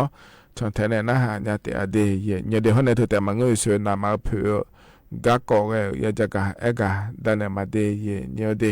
เธอเนี่ยนำมาดองอีมีนายล้อย้อยชดเชยผังเฮก็เดี๋ยวเนี่ยถุงเนี่ยเยอะดูนะมาเจล่างาโลมาเจล่างาโลแล้วล้อเนี่ยมาอีมีนายเดี๋ยวจะมาชดเชยเทเยเนี่ยที่มีนายล้อเยนี้นะฮะมาดองเดี๋ยวนะเฟบปะเนี่ยนะฮะนะคนเนี่ยอาคาโนเดี๋ยวอาคาดอเจียนะคนเนี่ยจะนอปะนะฮะคนเนี่ยไม่เดยเนี่ยเดคนรัวก็นี่เนี่ยก็ต้องเชื่อก็จะกะเอกะแต่นั้นเนี่ยบิสิบิกามาเยเนี่ยมีในกันเนี่ยนะร้องงานเนี่ยก็แหลมถ้าพระจักรเอกาดันเนี่ยมาเดยเนียวเดยุ่มเฮกาจักรเอกาดันหลังเนี่ยเฮนาเลยเนียวอินาอันนี้เชซุมล้อมีนอนาอันนี้เชนี่ล้อมีนาโยหืออันที่นั่งแล้วก็ล่าอันง่ายเนียวมีนานะคนนี้อิจูวเนื้อเกออันแล้วงานที่เนียววันน้ำโลกแล้วง่ายเดยเนียวเดอิจูแล้วก็นะคนเนี่ยช่วยยาเฮอิจูมาย้ำมากันยาเยเนี่ยโดเยอะยูมยเจนารูล้อจะต่อเจนารูอีจุงยาเวมีแนวเลยนี่เหตุช่วงมาดูแต่ขอนี้จุยอมอย่างนี้เจเยเนี่ยล้อถึงมีแนวอีจุแล้วก็นะขอเนี่ยโยฮานารูเนี่ยโลเจมีแนวล้อยคืออันนั้นที่เนาะเนื้อเกลือพาเลยอันนั้นที่เนาะล้อเดือดไทยมีของละคนแต่มังมีคนเดินนี่เดแล้วงานที่เนี่ยถึงมีแนวล้อมีนายโยคืออันนั้นเลยไปเกิดดังน่าล้อถึงไอ้จุเนื้อเกลืออันนั้นก็ล่าลอยล้อเลยเนี่ยเดือดเนี่ยมันตีพอป่าก็ดูขอเนี่ยล้อเยเนียวเยนี่ถ่ายช่อหาอยู่นะหลวงชอง่ายเยเนี่ยที่เขาล้อก็เนี่ยล้ออีจูยบูยเหมือบิดาเนี่ยก็ดูที่เขาล้อกูเนี่ยล้อดาข้าเหอและชอง่ายเดยเนี่ยเดอีจูแล้วก็ในช่วงงานก็มาเลยเนี่ยช่วยยังก็ต้องช่วยเจอีจูแล้วก็นะขอเนี่ยอยู่นะหลวงเนี่ยก็ต้องช่วยล้อเลยเยนี่ถึงมีเนี่ยล้อมือดาราเนี่ยล้ออยู่หันหลุเนี่ยมือพายจุดที่เขาเลยบีมือเนี่ยก็ดูลาซาดาคาเหอแล้วชอง่ายเดยเนี่ยเดเหอเดือเนี่ยมันตีอปะเนี่ยล้ออีจุอันนั้นล้อเกล้าหลวยจุดเนี่ยก็นั่งเกล้าหลวยดอกเนี่ยเกิดเดยเนี่ยเดยุ่มแล้วจะกะได้ในบิสิบิกาเลยเนี่ยอยู่หันหลุล้อง่ายสุดเกิดมาล้ออีจุแล้วก็น่าอยู่หันหลุแล้วก็ต้องมาช่วยแล้วมาเนี่ยเทเนี่ยอยู่หันหลุล้อยาอยู่มีในจุดมามือจุดมาบูนะคนอยู่ย้อนเดล่ามังอ่ะเดียวเดล่าแม่เนี่ยที่มีในอยู่นะลูกก็ดูไม่ได้อีจูเธออย่าลาสาแล้วบ่แล้วก็อยู่ก็อย่าพอนะลูกล้อเลยเนี่ยเดขณะขอเนี่ยใจที่ก่อนนี่มันจะกะเอกะได้เลยเนี่ยล้ออันนั้นใจที่ก็ดูนะเนี่ยขณะขอนี่ถึงก็ออยแล้วขั้วปานเนี่ยล้อยากหายุ่มเข้าปะฮอลดาเนี่ยจะกะเอกะโดเลยเดยเนี่ยเดยเนี่ยเราถึงก็ยุ่มยี่มาโดยคอนเทียนาเบอร์การมาการขึ้นมาขอยาข้าจะอย่ามาจ้าเราได้ช่วยกันก็ได้เทียนามาจ้าหมอเราเลยนี้ถึงมีเนี่ยโดยเจ้าเนี่ยอยู่หามาโดยเขาเขาบิกาคาเลเนี่ยผังอะไรเจ้ายามยากจงในยุ่มยามยากเนี่ยก็น่าสบดดูหรือดูเล่หรอย่อยหาตอนเนี่ยมันจะเขาเธอบิกาคาเลเขารู้ว่าอย่ามองเจเนี่ยขอเนี่ยมามันนี่นะเฮก็เฮเจนะอยู่หาอยู่หมอหรืออยู่ยามังเงาเดยเนี่ยเดหมออยู่มันก็ดูนะคนนี้มันเนี่ยล้อโลกังมันก็น่ามาบีอยู่งาเทเนี่ยล้อเลยสมบูรณ์ดูโลดูเนี่ยอยู่หาจอเนี่ยเธอเนี่ยมาโดยชั่วเธอบิกาคาเลียล้อเนี่ยยาจากกันเนี่ยหมอเนี่ยล้อมาอยู่นะ ธอก็อยู่มาเดินล้างงานเจเยเนี่ยเธอมีแน่ล้อเยเนี่ยเธอเนี่ยอยากให้ก็เจน่าหมอปานเนี่ยล้อบีอยู่มังอ่ะอยู่หายเยอะเนี่ยมาบีอยู่ยาเดแล้วทุเรศเราฉอยาควบคุมพิเศษแล้วควบเธอเกิดดังอ่ะเธอเยเนี่ยเราเธอมีแน่เยนี่อยู่นั่นรู้ล้อออกกันมาใกล้หุ่มมาจ้านะยกขมือเจแม่จะตัวก็ฮอลลีดานะขอเนี่ยมาดูคนเธอก็คารินาแม่เดเยเนี่ยเดเธอย่อแล้วรอเยอะๆเลยจ้าเนี่ยล้อเลยนี่จ้าเนี่ยอยู่มาเนี่ยก็คารินาแล้วมังอ่ะอย่างเนี้ยเจ้านะยกขอยาเลยเจแม่อย่างเนี้ยอยู่ห้องมาดูมือเนี่ยก็ดูเดแล้วรอเนี่ยถึงไม่แน่อย่างนี้มาดูเขาเนี่ยชุดเธอเนี่ยอย่าจุ่มแบบบิจุนี่บิกาคาริมาเดอเธอชอล้านเนี่ยให้เดี๋ยวจ่าวเดี๋ยวลุจ้าเดี๋ยวแล้วเอลาน่าถ้าจังเลยเดี๋ยวเนี่ยเดี๋ยวมานี่นะหมอเนี่ยเนี่ยชอเนี่ยละสายาจีแล้วปีอาเทียเนี่ยนักก็ที่เจแล้วสอฐานเนี่ยเราเลยอย่างนี้อย่าช่วยอย่าชูเจอเดินนะเราอยู่ห้ามมากันเลยเนี่ยเลยมากันจังเนี่ยเลยนะขอเนี่ยหมอจุกันเนี่ยหมอเนี่ยบิลาสันเนี่ยยามเม็ดเดย์เนี่ยเดย์ที่มีเนี่ยเราอยู่มุ่งถึงก็ส่งอากับเราสับปะรดดูเธอหางกายเจเนี่ยหัวเราอยู่มุ่งเธอมังเงาเดมาเมื่อเดอยู่ห้ามมาดูเดล่าเดแล้วเราเนี่ยหมอเนี่ยก็จะก็เดแล้วจะก็ก็ได้เนี่ยบิสิบิกาเลยเดย์เนี่ยเดขณะต่อลูกเรานิ่มเจียก็เนี่ยนะทองจ่ออายามเฮละคุยล้อจะก็ก็ได้เนี่ยบิสิบิกาเดย์เนี่ยกันเนี่ยนะอายามขัดเจล่ารออย่างเงี้ยอายชากาแล้วบินาหาดาแกมาเดย์อย่างเงี้ยนิ่มจีฮกาพอเนี่ยบินาหาดาฮกาหนาเลยเนี่ยพี่นิพารอพี่เสือรอเนี่ยพี่เสือแล้วงานที่เนี่ยในชาเดย์อย่างเงี้ยฮกาหมู่อายามขัดเจล่าหล่อพอบินาหาดาเนี่ยรออายามเจียนะขอเนี่ยก็อิมาเดอุจิอุมเดย์วันนั้นหล่อขั้นหนึ่งสอนราคาแช่ตานิทุลาเนี่ยรองานเนี่ย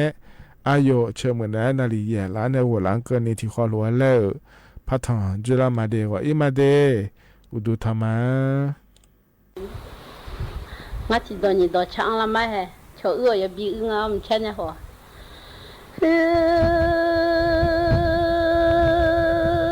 จะมามีเด้งอ่ะฮะที่ก็แกรู้เหรอถ้ามีขนมชามามาแล้วก็ไงบุตรสัญญาหนึ่งสักทีน่ารักดีแล้วก็ชมมือหนึ่งสักทีชอบแล้วไงมาชิมิเจเลมันยาละแล้วก็ไงนังอาศิริเลงาลุงทั่วมังเดงา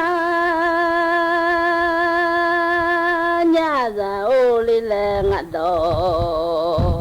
ขอมังอินาแต่งาลุงทั่วมัญญาเดงาสิเจลูทั่วมันยามยังหันยาโลนุแต่งาดอขอมันยาเดี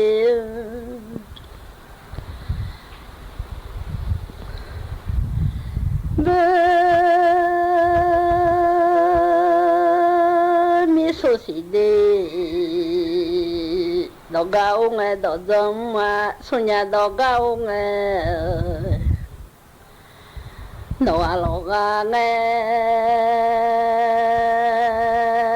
มีสุสิดอกกาว่าดอกจงเลยมาคือสุญญาดอกกาองเงดอกอา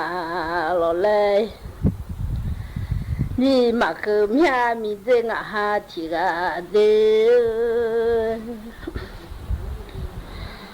โฮ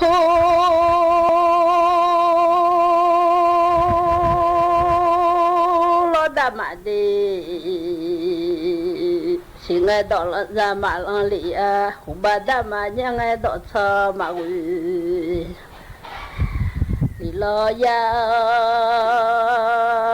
หุบดามาสิสอดาหุบดามาเนี่ยสอจังไงดีน้ามายอนเนที่โยทุ่งไงดี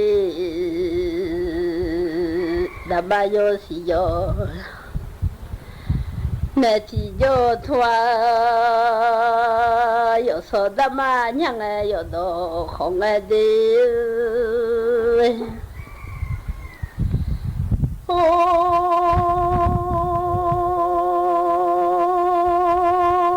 老的嘛的，没去出去了，我把的嘛没去出去。我哎，有错没在突然浪啦有来的，有说在了没在，突然了闹巴在弄没到，痛到我来。lo nhà ga huda ma si lo nung do ga wa zan do do nghe ngã ha de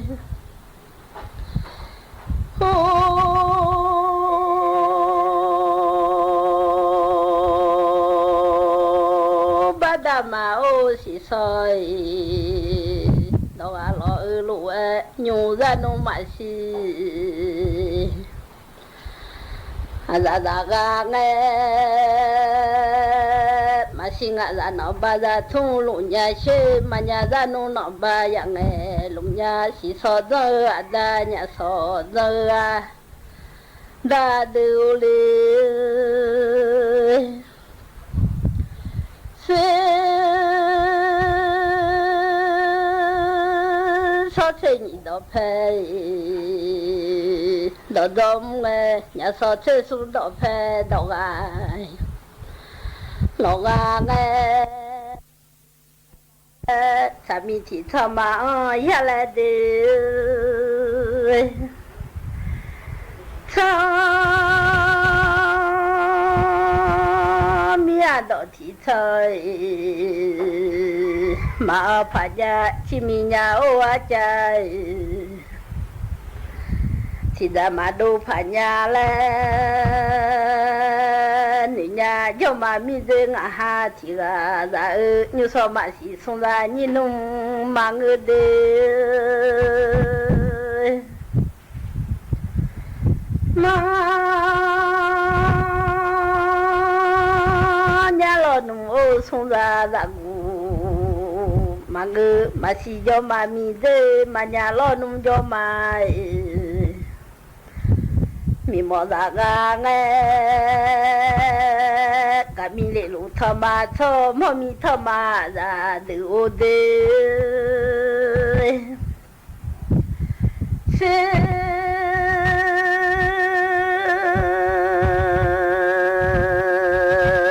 mi thơ mò đó phê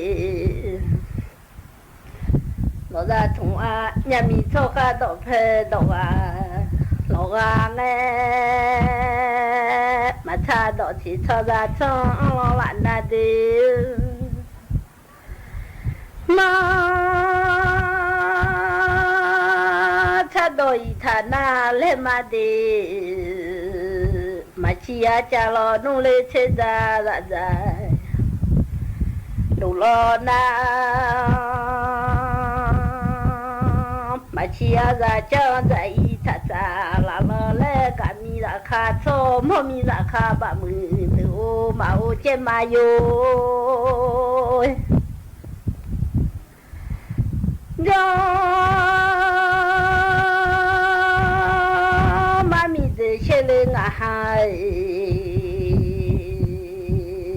chỉ là ra mà thật ra đó là ra nghe nó dễ thằng cái là lo lên mà chia ra cha nó lo thằng cái mà cha nó nêu cho qua đi nó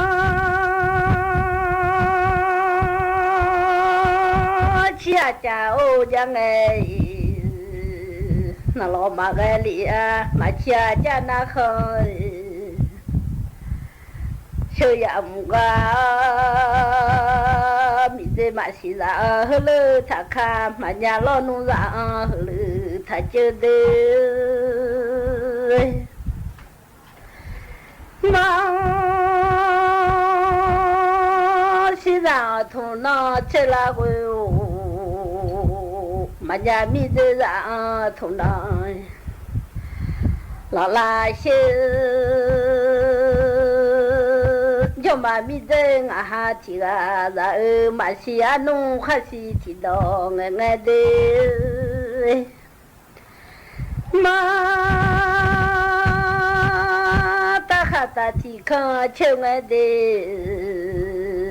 မိသာခတာတီခချုံငယ်မိသေးဆမမဘောချိုလေဆဘာလို့ချမဒူအဘွာသာလေပမှုမရှိသောရမှုမသအဘွာဒူဒေမာစီဆိုကနီနူမငါမညာလို့နူဆိုတာသာကူ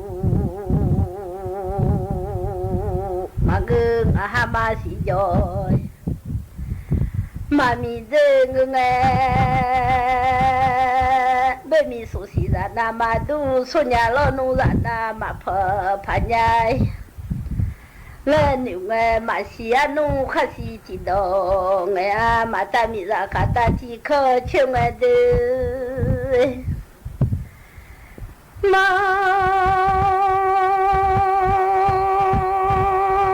တာကိုညာအိုရှုချေမိဇာမငေမတာကိုရှုချေ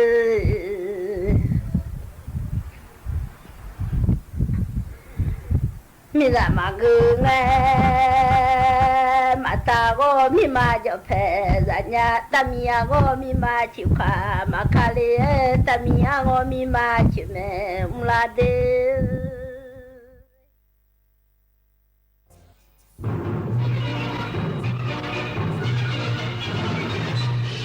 สถานีวิทยุกระจายเสียงแห่งประเทศไทยและเครือข่ายทั่วประเทศเสนอข่าวต้นชั่วโมงรู้เร็วรู้จริงเกาะติดทุกสถานการณ์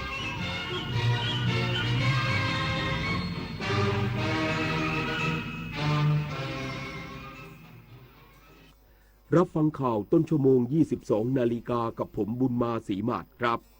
กระทรวงการพัฒนาสังคมและความมั่นคงของมนุษย์เริ่มใช้เกณฑ์ใหม่ประเมินความพิการเชิงสังคมตั้งแต่วันนี้เป็นต้นไปอีกสักครู่กลับมาติดตามรายละเอียดครับ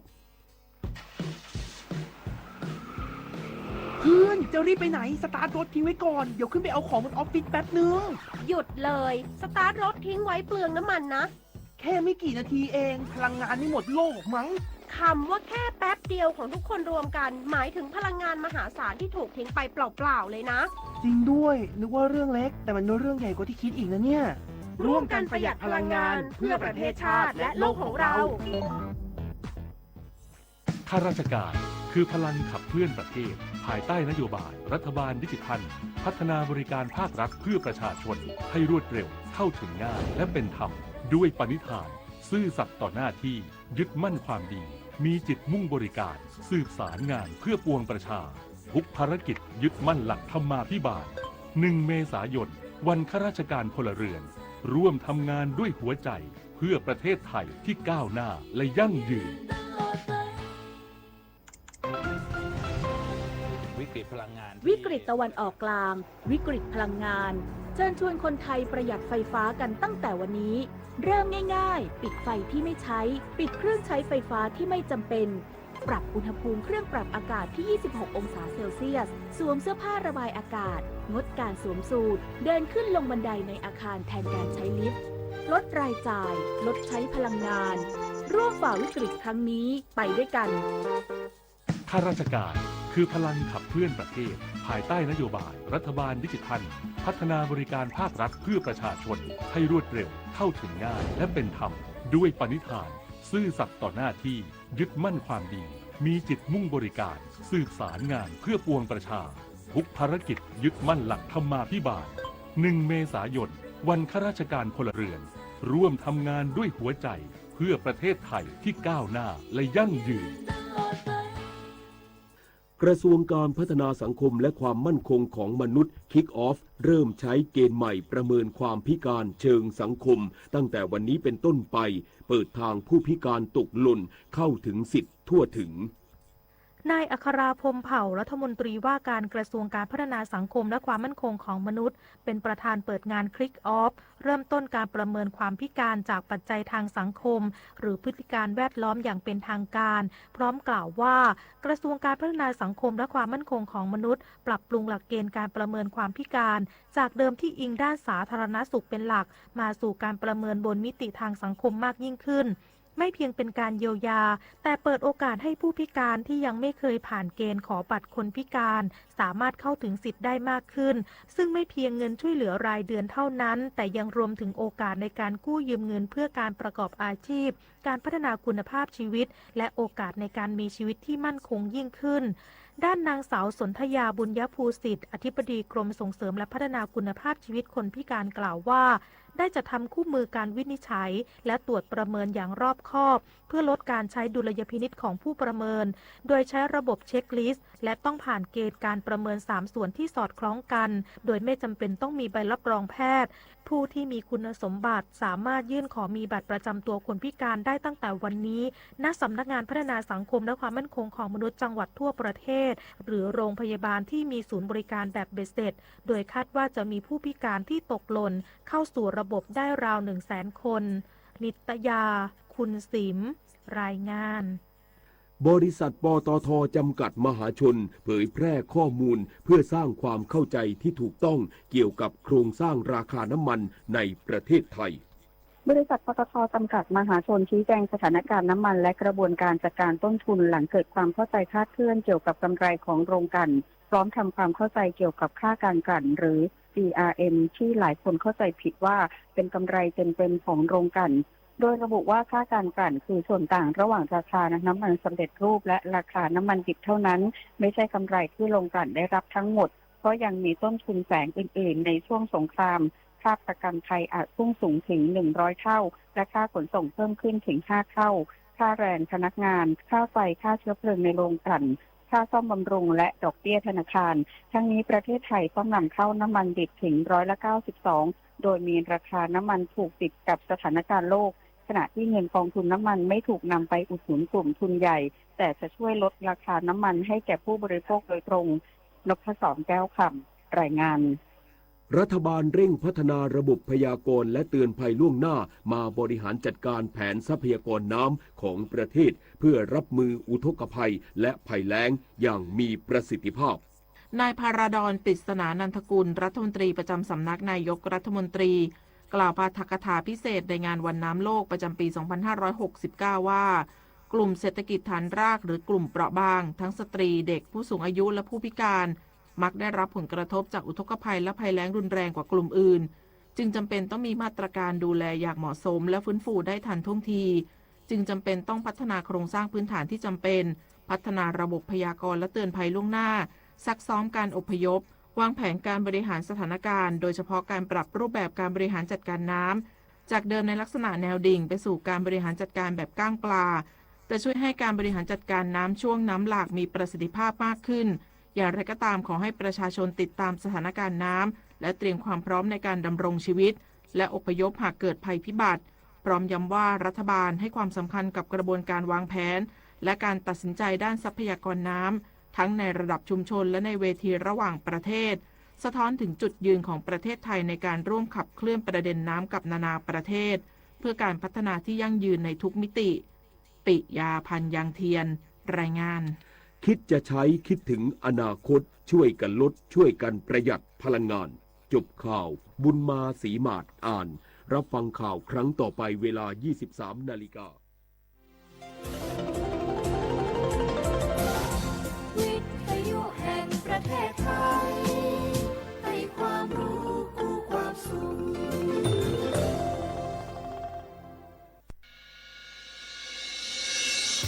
สถานีวิทยุกระจายเสียงแห่งประเทศไทยจังหวัดเชียงใหม่ AM 1476 กิโลเฮิรตซ์สถานีวิทยุภาคภาษาชาติพันธุ์แห่งเดียวในประเทศไทยที่มีความทันสมัยเชื่อถือได้สร้างอัตลักษณ์กลุ่มชาติพันธุ์สู่สากล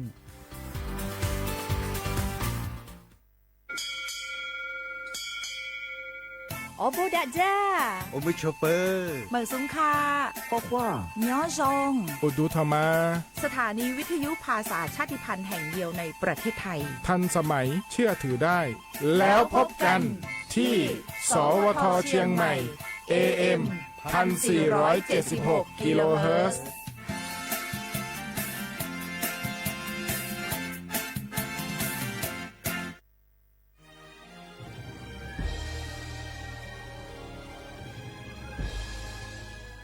เกิดเป็นคนไทยเติบโตบนผืนแผ่นดินไทยจงภูมิใจในความเป็นไทยชาติไทยเรานั้นนับเป็นชาติที่มีความเป็นมาเก่าแก่ยาวนานเรามีภาษาวัฒนธรรมและมีสิ่งต่างๆที่เป็นเอกลักษณ์ให้เราได้ภาคภูมิใจในความเป็นคนไทยเราควรเห็นคุณค่าและมีความรักชาติหวงแหนแผ่นดินอันเป็นมรดกของบรรพชน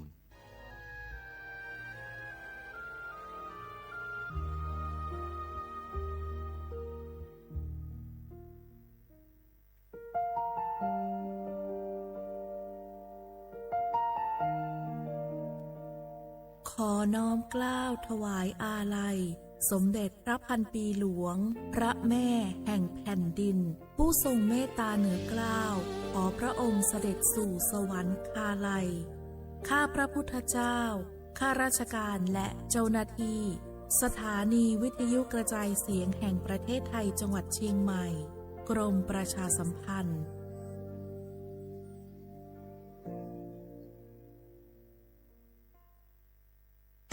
ข้าราชการคือพลังขับเคลื่อนประเทศภายใต้นโยบายรัฐบาลดิจิทัลพัฒนาบริการภาครัฐเพื่อประชาชนให้รวดเร็วเข้าถึงง่ายและเป็นธรรมด้วยปณิธานซื่อสัตย์ต่อหน้าที่ยึดมั่นความดีมีจิตมุ่งบริการสืบสารงานเพื่อปวงประชาทุกภารกิจยึดมั่นหลักธรรมาภิบาล1 เมษายนวันข้าราชการพลเรือนร่วมทำงานด้วยหัวใจเพื่อประเทศไทยที่ก้าวหน้าและยั่งยืนช่วงนี้ได้ยินคนบ่นกันเยอะเลยนะ เรื่องความไม่โปร่งใสเนี่ย ใช่แต่รู้ไหมล่ะว่าจริงๆแล้วพวกเราช่วยกันได้นะทำยังไงหรอ เดี๋ยวนี้มีช่องทางร้องเรียนที่เข้าถึงง่ายแจ้งเบาะแสได้สะดวกมากอย่างสายด่วนปปช1205อ๋อแบบนี้ทุกคนก็มีส่วนทำให้บ้านเราดีขึ้นได้จริงๆแน่นอนการต่อต้านทุจริตจะสำเร็จได้ก็เพราะคนอย่างเราร่วมมือกันสำนักงานประชาสัมพันธ์ที่ 3 กรมประชาสัมพันธ์มะเร็งปากมดลูกรักษาได้ถ้าตรวจเจอระยะแรกหญิงไทยอายุ 30-59 ปี วันนี้รีบใช้สิทธิบัตรทองตรวจมะเร็งปากมดลูกได้ไม่เสียค่าใช้จ่ายติดต่อสถานพยาบาลในระบบบัตรทองหรือจองคิวตรวจผ่านแอปเป๋าตังค์เลือกกระเป๋าสุขภาพหรือขอรับชุดเก็บสิ่งส่งตรวจมะเร็งปากมดลูกด้วยตนเองที่ร้านยาและคลินิกการพยาบาลสอบถามเพิ่มเติมสายด่วนสปสช1330ตลอด24ชั่วโมง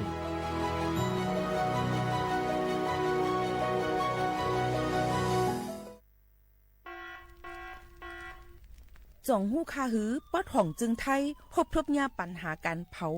สูงแห้งเตอร์หรือเส10 ล้านไห้โคปากมัน90%ไผ่ไม่ป่าเถินนั่นลูกตีกัวนอขาเผาหาตั้งกินตั้งย่ำอย่าในเถินคือแลกการเผาไว้หรือเสเหตุการให้การสนอำว่าได้เป็นเพิงต้นเข้ากับอันผูกเลี้ยงตัวสัตว์นั่นนายกค่ะเป็นปัญหาเฮ็ดให้เกิดหมอกควันกล้อง PM 2.5 เป็นเพเฮ็ดให้ตุ้มเตอร์ถึงป้ายอยู่ลีเฮาค่ะอาสาเข้าค่ะก็ติปอดตุ้มเตอร์ถึงตั้งเป็นปอดตั้งเป็นแก่นสาตั้งเป็นหัวใจและลูกไกวไหลในค่ะห้องการป้ายทรายและเทคโนโลยีตั้งเมืองจึงไทยย้อนผิดหมอกให้พ่อแม่พี่น้องเขากึดลือการเผาปันจันล้มแสนเซออันลีตาลูกตาลานเฮาค่ะจอมตอนโครงการวางแผนการเจอตีลินตาเตลดย่อมฝุ่น PM 2.5 เลยตั้งมุมมองไฮรีเสวชสำนักงานวิจัยแห่งชาติ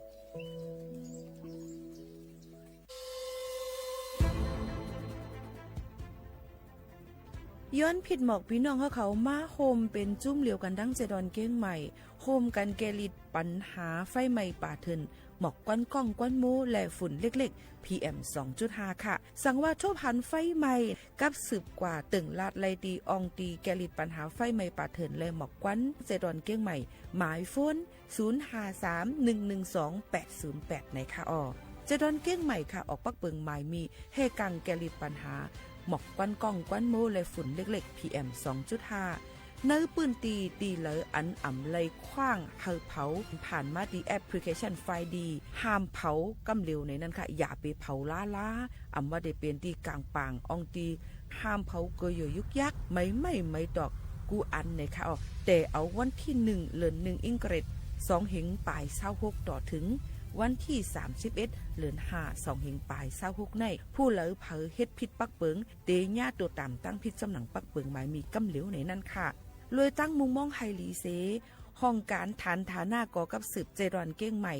มาโฮมเป็นจุ่มเหลวกันดั้งเจดอนเก้งใหม่โฮมกันรักษาสภาวะฟิงตื้นเป็นเฮ็ดให้จันล้มถวยเจออันลีต้องฟ้าเสียนเสออ่ำมีหมอกควันกองควันโม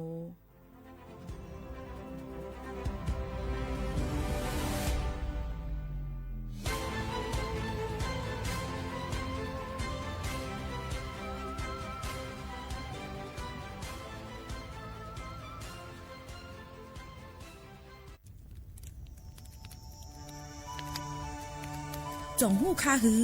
ก้อนโมก้อนไฟอันเผาอยู่ตีกลางปางนั่นอ่ำเลยหายกว่าตั้งเลยมันเตเป็นฝุ่น PM 2.5 สีขึ้นมาเฮ็ดให้ป้ายอยู่ลีเฮาคาขึ้นในคาลองลดย่อมปัญหาจังไหนในอ่ำหยาบค่ะเงื่องแวอ่ำเผายุกยักเหมือไม่ต้นเยอต้นเข้ากับในให้ในสวนเฮาเปลี่ยนมากองไว้จ้อมกันเสเฮ็ดเป็นฝุ่นสภาวะอ่ำนั้นแจกแพยุกยักเฮมันปอดถูกเมียนอีกป้าดังโฮมมือกันฟังด้วยไฟไหม้ป่าเถินเฮาขาดฉุกดีเลยผูกต้นไม้น้ำเพิ่มปันปืนตีสีเขียวเฮ็ดเฮาจันล้มเสียนสายตาเฮากูก็เลยตั้งมุงมองไฮลีเสฐานหน้ากอกับสืบปืนเผาตี3กรมประชาสัมพันธ์พี่น้องเขาสนใจใครปืนเผาผ่านตั้งห้องเปิดเซ็งสวทเก้งใหม่ปั่นตั้งหูห่มปาดังมีดังเซอถ่อมแจงแล้งหลีกว่าไก่ในปืนตีเจดอนเก้งใหม่กับสืบมาเลยดีสวทเก้งใหม่หมายฝน053-276-068 และ 092-246-8579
เหมือซุงค่ะเหมือซุงพี่น้องภูมิถ่อมเสียงใต้ตั้งเสียงกูก็กูก้นค่ะชบกันตีเนอร์ตอนการห้องปล่อยเสียงสวทเก้งใหม่ AM 1476กิโลเฮิรตซ์ค่ะพบทบจำกันกูวันพอถึงมาข้าวยาม10 โมงถึง 11 โมง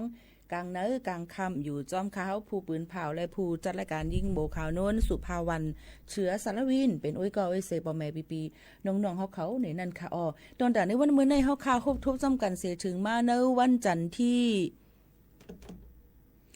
23เดือนธันวาคม2เฮงปลาย26ปีใต้2เฮง1ปากปลาย20ปีก็จ่า1เฮง3ปากปลาย87คู่ในนั่นค่ะถึงมาเนอะวันมาตัวเทียงแต่เป็นวันหังนะคะเนาะแต่เป็นวันเหลิน5เหมอ5ค่ำจอมหนังตั้งเมืองจึงไทยในวันเหมือในสีอยู่จอมขาวผู้ปืนเผาและผู้จัดรายการยิ่งโมขาวนุ่นสุภาวันเชื้อสารวินเป็นอุ้ยกออุ้ยเสปอแม่ปีน้องๆเขาอยู่ที่ในจอมกัน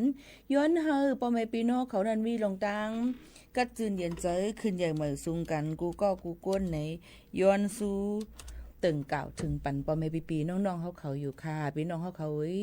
โซกาวงวังเนยเฮาค่ะก็ได้เลยหันลองสุกซากนะคะเกี่ยวกับเลยลองอ่อนกันหาน้ำหมีน้ำมันนะคะน้ำมันลดก้าว่าตั้งกินตั้งย่ำว่าย้อนเบว่าลองปังตึกกันเสเฮ็ดเฮงมีลองตั้งหยาบนั่นขนาดเนาะนั่นสิก็เอามาฝากตอนจุดถึงพ่อแม่ปีน้องๆเขาในนั่นค่ะพอเดี๋ยวมาตัวถึงในนั่นค่ะพี่น้องเขาหลายๆองตีก็ติเลยว่าน้ำมันหมดในนั่นขนาดเนาะเจ้าหนังไหนก็เต็มมีมันก็เต็มมียิ่งหมวกขาวนุ่นก็เฮ็ดคลิปไปปันว่าเข้ากับด้วยดีเว็บไซต์เข้ากับด้วยใน Google กันเลยค่ะพี่น้องเขา cmpam.com ในคณะพี่น้องเขาค่ะเข้ากับด้วยดี cmpam.com เนี่ยค่ะเช็คตัวเยอะก็มันจะมีลาดว่าจำ5กิโลเมตร50กิโลเมตร100กิโลเมตรเนี่ยเขากับเช็คด้วยเยอะก็โหลเลยหมดด้วยหางแผ่นลิ้นหางแผ่นตีจ้อมนั่นค่ะเนาะว่ามีตีละพ้องไงเพราะว่ามันมีสีเขียวบอกว่ามันมีอยู่ก็กะลูกเข้ากับตัวก่อนว่ามันมีนั่นมันมีเต้เข้ากับตัวก่อนบางปองมันอัปเดตเทิงค่ะเนาะเยอะก็ทำตีได้ใส่น้ำมันก็หือรถได้ไปหมอกหลายล้ำเต็มเส้นในค่ะเยอะก็เพราะว่ามันเป็นสีเหลืองก็บางอันสีเหลืองอันว่านั้นมันจะว่าเดมดบางทีก็เดมดบางปั๊มบางทีก็เดว่ามี91มี95มีดีเซลมีอันนั้นอันไหนมันเดมีมาแทงจึงนั้นสั่งเจอว่าใครฮู้แต่ตัวหลีมันก็ว่าอันเข้ากับตัวมันหมดมัน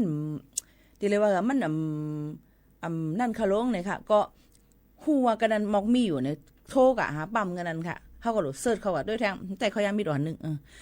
นั่นฉะนั้นค่ะนั้นก็เพิ่มีกวนเหตุการณ์อยู่ที่ปั๊มน้ำมันในตาเหลียวในลำลองเนี่ยนะในค่ะถามว่าน้ำมันเด็กเข้าเมื่อไรล่ะน้ำมันสูงไม่5จำเจ้าไหนก็กับสืบหากันนั้นก็ถามก็เซเจ้าไหนก็มีเหมือนกันเนี่ยนั่นค่ะห่างเฮียนไว้ฝากตอนจุดถึงปอแม่ปีน้องๆเขาเนี่ยค่ะเนาะเดี๋ยวก็อ่อนตั้งในเคอ่อนเอาพี่น้องเขามาฮู้เกี่ยวกับเรื่องลูกดีห้องการวชเนี่ยค่ะสถาบันการวิจัยแห่งชาตินะคะวชเนี่ยค่ะในก็รัดไว้ว่าให้เงื่อนเวการเผาป่าไม่เถื่อนคืนหนังหือบ่ติลดย่อมฝุ่น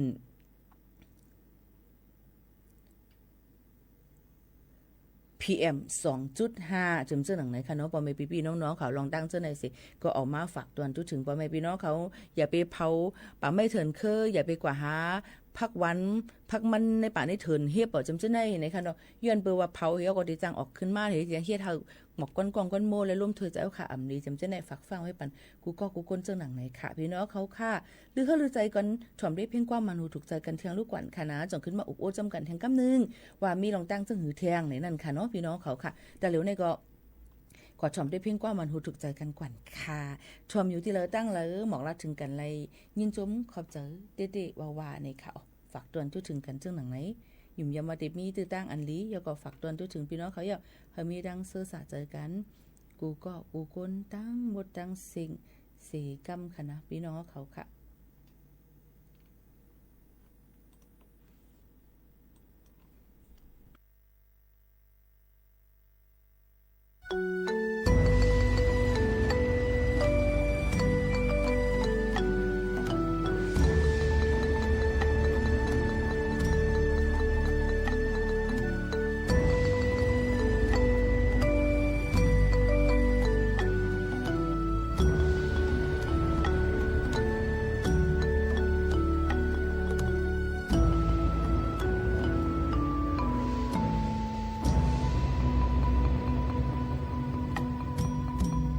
ห้องเมืองหลวงเขาเว้ย กาเป็นแม่เลี้ยงสาวอันทางลีฟังงานมาในห้องมาดังเสียงด้วยว่า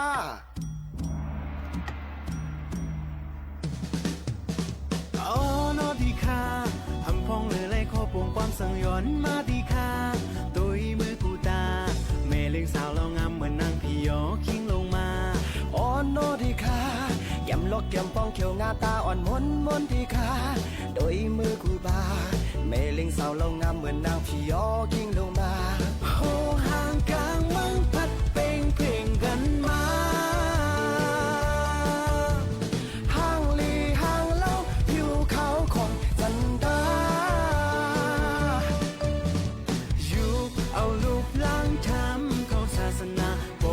มุนแม่จังมีมุนแม่ตายายกันแห้งยอมหอมกันแห้งใหญ่พร้อมเพียงกาจมมองกองเสื่องมาอยู่มือซ้ายขวาอยู่ในมาแม่เลี้ยงสาวไปห่างดีว่า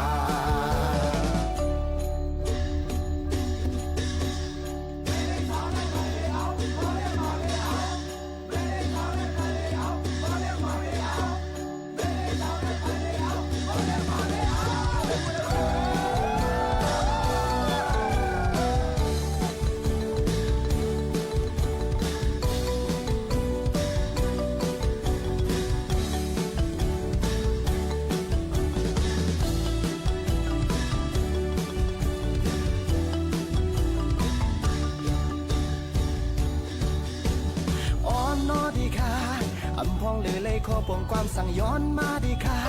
โดยมือกูบาแม่เล็งสาวแล้วงามเหมือนนางที่ยอเคียงลงมาเอาโนดีค่ะแก้มลอกแก้มปองเขียวงาตาหวานหมุนมนดีค่ะโดยมือกูตาแม่เล็งสาวเรางามเหมือนนางพี่ยอคิงลงมาโหห่างกลางเมืองพัดเป่งเพ่งกันมาห่างลีห่างเล่าผิวขาวของจันดาอยู่เอาลูกล้างทำเข้าศาสนาบ่มุนเมจังนี่มุนเมตายายกันแห้งยอมหอมกันแห้งใหญ่หอมเพลงกาจอมมองกองเสื่องมาอยู่มือซ้ายขวาอยู่ในมาแม่เลี้ยงสาวไปห่างลีว่าโหห่างกลางเมืองพัดเป่งเพ่งกันมาห่างลีห่างเล่าผิวขาวของจันดาอยู่เอาลูกล้างทำเข้าศาสนาบ่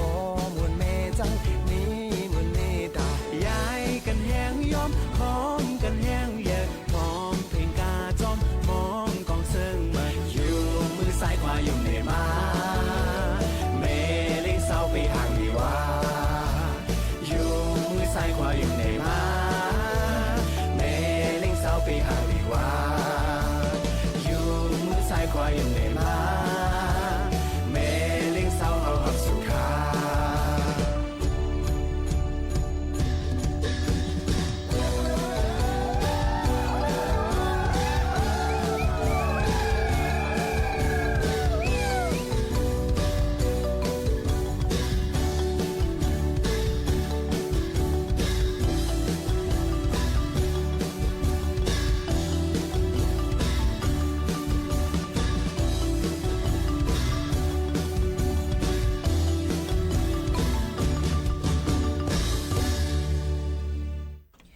ค่ะนี่ก็ได้เป็นเพียงความวันหูดึกเจอแทงนะคะข้อปงความนักน้องฮกหลายๆฟ้าห้องไว้เนี่ยค่ะยังพองเดือดซ้ำเป็นพองเป็นเฮ็ดสั่งร้องจังจำจังไหนค่ะเนาะก็ได้เป็นเพียงความเจ้าแนวในนั้นค่ะก้อยการสังหือกอลีค่ะทางเมืองไทยเนี่ยก็กับกินขันเจอเนี่ยนะคะอย่าไปว่าเมืองไทยก้อยการวันเฮาเมืองเฮาเนี่ยมันไม่เจออีหังค่ะเนาะยังตึกกว่ามาไปกันไรอยู่นะก็อย่าเฮ็ดปล่อยให้ลามกันอยู่ทางในก็ยังตึกมีปล่อยกันอยู่นี่ค่ะเนาะถ้ามีหมู่เขาโน่นป้อมมีหลงลำรวมจังกว่าดังไรนะคะย้อนว่าน้ำมันลดกานี่มันหังหน้ายก็กว่าหาเสอดีเลยก็ซ้ำหยาบไว้ในค่ะพี่น้องเขาอยากขันเจอเต้ๆนั่นเนาะค่ะพี่น้องเขาค่ะมาด้วยข่าวว่าฟิงฟ้าราศีกันอีกอ่อนนึงค่ะกลางเนื้อก็ติกัดอีกอ่อนกลางวันมาติไม่แห้งเตื้อไว้ในค่ะเนาะติสูงสุดถึง38 องศาเซลเซียสค่ะกลางในก็ติมี22 องศาเซลเซียสในค่ะ ในวันเหมือนในนั่นในค่ะเนาะเดี๋ยวก็เดี๋ยวจะมีฝนตกลงมาลมหาวเฮียงหมางปืนตีจ้อมในนั่นค่ะพี่น้องเขาก่อนนั้นพี่น้องเขาก็ถูกเลยฟังกันไว้ในเตแคมเย้าในนั่นค่ะเนาะรู้ล้อมได้ถึงป้ายอยู่ลีเดี๋ยวก็ป้อเข้าไม่เจิงในนั่นเดี๋ยวเลยฟังกันไว้กูจังเป็นลมเหลี่ยถ้าฮิสโตค่าเนี่ยค่ะ6ขึ้น6ไข่5เป็นลม5จำซึ่งในค่ะเนาะเลยฟังกันไว้จ้อมลองตั้งเป็นในมันอ่ำเข้าเผยออกเผยค่ะเนาะพี่น้องเขาค่ะในพื้นที่เจดอนเก้งใหม่แลสังหลายๆตีเนี่ยก็เตไม่เฮียงเตอมาหรือเสเก่าเที่ยงในนั่นค่ะพี่น้องเขาในวันเหมือนในนี่ค่ะนะกำเนิดค่ะมาด้วยเที่ยงอิดอ่อนนึงในนั่นค่ะพี่น้องเขาค่ะข่าวเงาเกี่ยวกับลุยลองตียอบไลในนั่นค่ะเนาะพี่น้องเขาค่ะห่างเฮียนตียอบไว้ในค่ะส่งออกน้ำมันเมืองไทยได้ดิขันใจอ่ะเปิดทำตึกตีกล้าขายส่งออกน้ำมันกว่าดังเมียวัดดีอยู่ในนั่นค่ะเนาะพี่น้องเขาก็20,000 ลิตรนะคะ20,000 ลิตรในนั่นค่ะเนาะห่างเฮียนดีกว่าส่งขายปันต่างจึงมึงอันหิมมึงหิมหอมในนั่นค่ะตียอบไหลมือวันที่23เดือนธันวาคมในค่ะภายรังเจตอนเมืองตักข่าวเขาให้งานไว้ว่านายกันทพงศ์พิพัฒน์มนตรีกุลนายอำเภอแม่สอดเลยสั่งการปันเฮอนายอัธวุฒิจันเจริญปลัดป้องกันอำเภอแม่สอดนะคะอีกป้าแทงหลายๆฝ่ายโฮมกันกว่าตียอบหลังหูว่ามีรถน้ำมันในค่ะตีตั้งบ้านท่าอาจหมู่3ท่าสายลวดแม่สอดจะดอนเมืองตากนั่นนะคะสืบผู้ว่ารถกาน้ำมันดีเซลในเตคำฝั่งกว่าส่งตีตั้งเมียวดีนะคะตีตั้งเมืองย่างเขาเมืองเมียนมานั่นนะคะอยู่จำบ่อนคาสิโนตีหนึ่งนะคะพี่น้องเขากำนั้นได้เผยว่ากะถึงทบยารถน้ำมันในอยู่ฝั่งไว้หิมผังน้ำเมยในนั่นค่ะตีส่งออกน้ำมันดีเซลกว่าฝั่งเมืองโฮมตุ้มเมียนมาในนั่นค่ะเดี๋ยวก็เอาของกลางไว้ในค่ะตีนยอบเลยตั้งหมด 20,000 ลิตรในนั่นค่ะต่อมาเจ้าหน้าที่เขาก็กว่าตีนยอบนายพิสิทธิ์นะคะนางเนี่ยนายอูนะคะเป็นคนดังเมืองโฮมตุมเมียนมานะคะคัดเจอหางเฮียนตอนใดส่งออกกว่านั่นขนาดคุกของน้ำมันเจ็มเจดังไหนค่ะในก็ออกมาฝากฟังไว้ปันว่าวันเมืองก็อยู่หยับกับกินขันใจก้นอันเอาตื้อตั้งเจ้าในเสคึงปองให้สร้างหากินก็ซัมมี่ไว้อยู่ในโดยเลยฟังกันไว้เต้ๆในนั่นค่ะนี่ก็เอามาฝากตวนจุดถึงกันซึ่งหนังไหนค่ะหรือเจอถ่อมด้วยเที่ยงเพียงความหวานหูถูกเจอหางเฮียนเอามาฝากตวนจุดถึงปอแม่ปีน้องๆเขาลูกขวัญคณะพี่น้องเขาค่ะ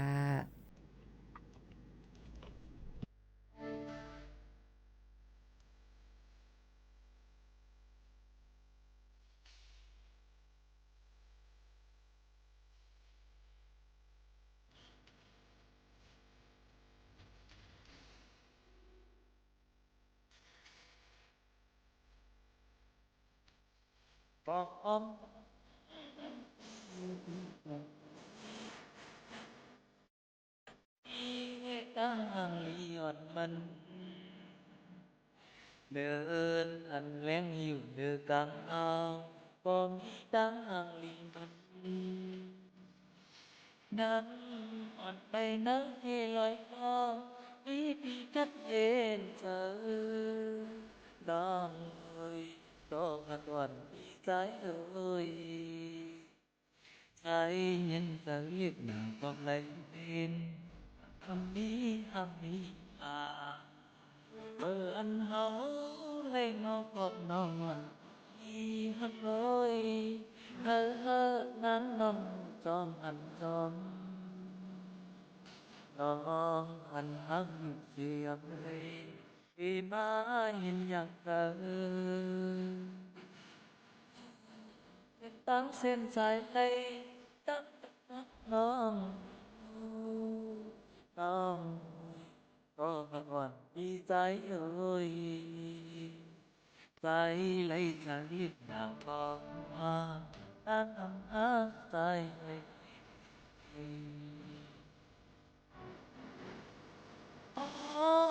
เห็นพันหน้าเราก็เปิ้งมาผ่านห้างพันเราผ่านพ่อมันเอาเลยอัดตึงตั้งน้องอัดตึงทึกตั้งน้องก้อนหังวีใจก็แม่น้อง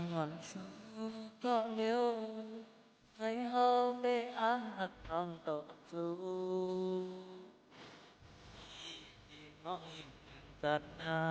สั่งเฮาทบกันแข่งเทพจะพบมากำไรนักนำยักมองอันนอกงอยต้อนก่อนสายเอ่ยสายเสียงสุดไม่กลางเธอน้องอันเฮาหักแม่สู่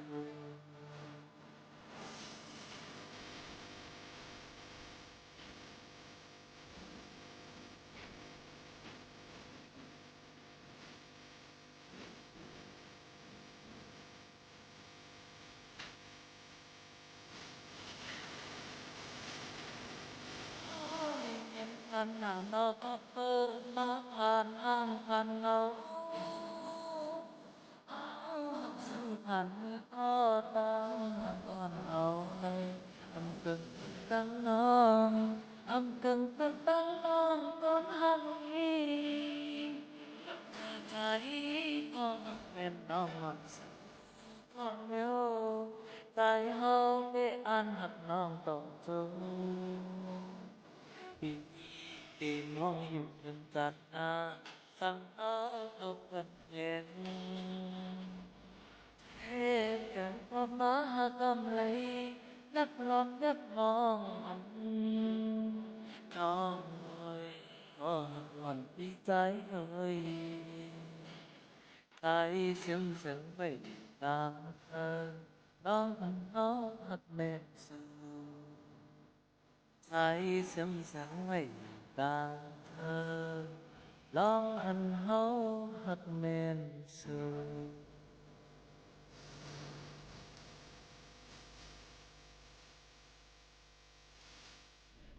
ตั้งห้าก่อนก้นทั้งจ้าค่ะใจอ่องที่คำห้องไว้แค่นะเอามาฝากตัวถึงพี่น้องเขาในวันนี้ค่ะวันนี้หมู่ขนนไลฟ์ตั้งที่ทอกไหนคะย้อนบัวมีนาการนำร้องลูกใกล้ตอบเปิ้นที่ไหนคะน้องก็ย้อนน้อมอย่านำแต่เจออันไปตัวตั้งไลฟ์ TikTok นั่นนะคะตัวตั้งในก่อนนี่ค่ะเนาะเอาค่ะกำในน้ำมันจากก่อหยับผืดหนาขึ้นมีในเมืองกำพองอ่ำจังออกข้าวตั้งค่ะย่ำเหลวเดียวอะไรก็มีลองหยับผืดตอนด่านน้ำมันจากแลเหมือนดังสายการมินในเมืองโฮมตุมเมียนมากำพองในก็อ่ำจังมินเสเลยยกซิมขึ้นนั่นค่ะนะข้าวตั้งจึงจังไหนค่ะก้นกับสารไขไว้คือมินกอลาติผู้สื่อข่าวเขาว่าก็เปิ้นน้ำมันจากขายหยาบเซไปมก้ากาขันก็ขึ้นสูงมาแลข้าวตั้งคือมินกำพองเลยแคนเซิลแบตนั่นค่ะนะเนาะเสแต่เอามือวันที่19เดือนธันวาคม2 ปลาย26ในมาคุณเจออันซื้อไว้คือมินจังนั้นก็อำได้ออกข้าวตั้งแลเขาก็อำหั่นเจอมือใน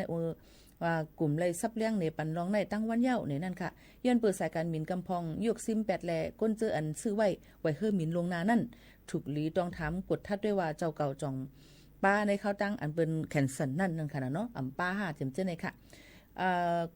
โฮมว่ายกซิม8ข้าวตั้งเฮอมินในเมืองเสียดาข้าวตั้งนอกเมืองแต่ก็ตึกกว่ามาเลยอยู่เหมือนเก่าป้อเดออกนอกเมืองตีเลยเนไว้เฮอมินออนตั้งสิต่อเหลียวเลยคว้างออกเย้าก้อยกาขี่เจอมือเฮอมินจำออกจังบอกว่ายกแคนเซิล8เต็มเจ้าไหนก็มีมะในนั่นค่ะอ๋อในเมืองโฮมตุ่มในกากว่ามาก็ขึ้นกว่าหมอก2ปุ่นเหมือนหนังกูปอกกาก้าลูกตากุ้งกว่าเวียงเหลือในหมอก25,000 ถึง 35,000เก็บเงินมานั่นน่ะเนาะกุ้ยตัวเหลียวก็ขึ้นมาเป็น 45,000 ถึง 65,000เอานี่ค่ะอ๋อพอกากาขึ้นก็กาขันโคกุนก็ติดขึ้นมาจ่องใจค่ะหือยันเปิดตีเมืองปอดออกกังเมืองลุมฟ้าเป็นปังตึกซึกแหน่ซื้อสีเฮียงไว้เลยน้ำมันจากแลน้ำมันเจไหนก็มีลองหยับพืชกินเจอเสตุ่มย้อนป้านาการต่างงานลองอยู่สร้างกินเศร้าอันเจยน้ำมันจากกูฝ่ายโยก็ย้ำพองตะเหลียวนั่นในก็ตั้ง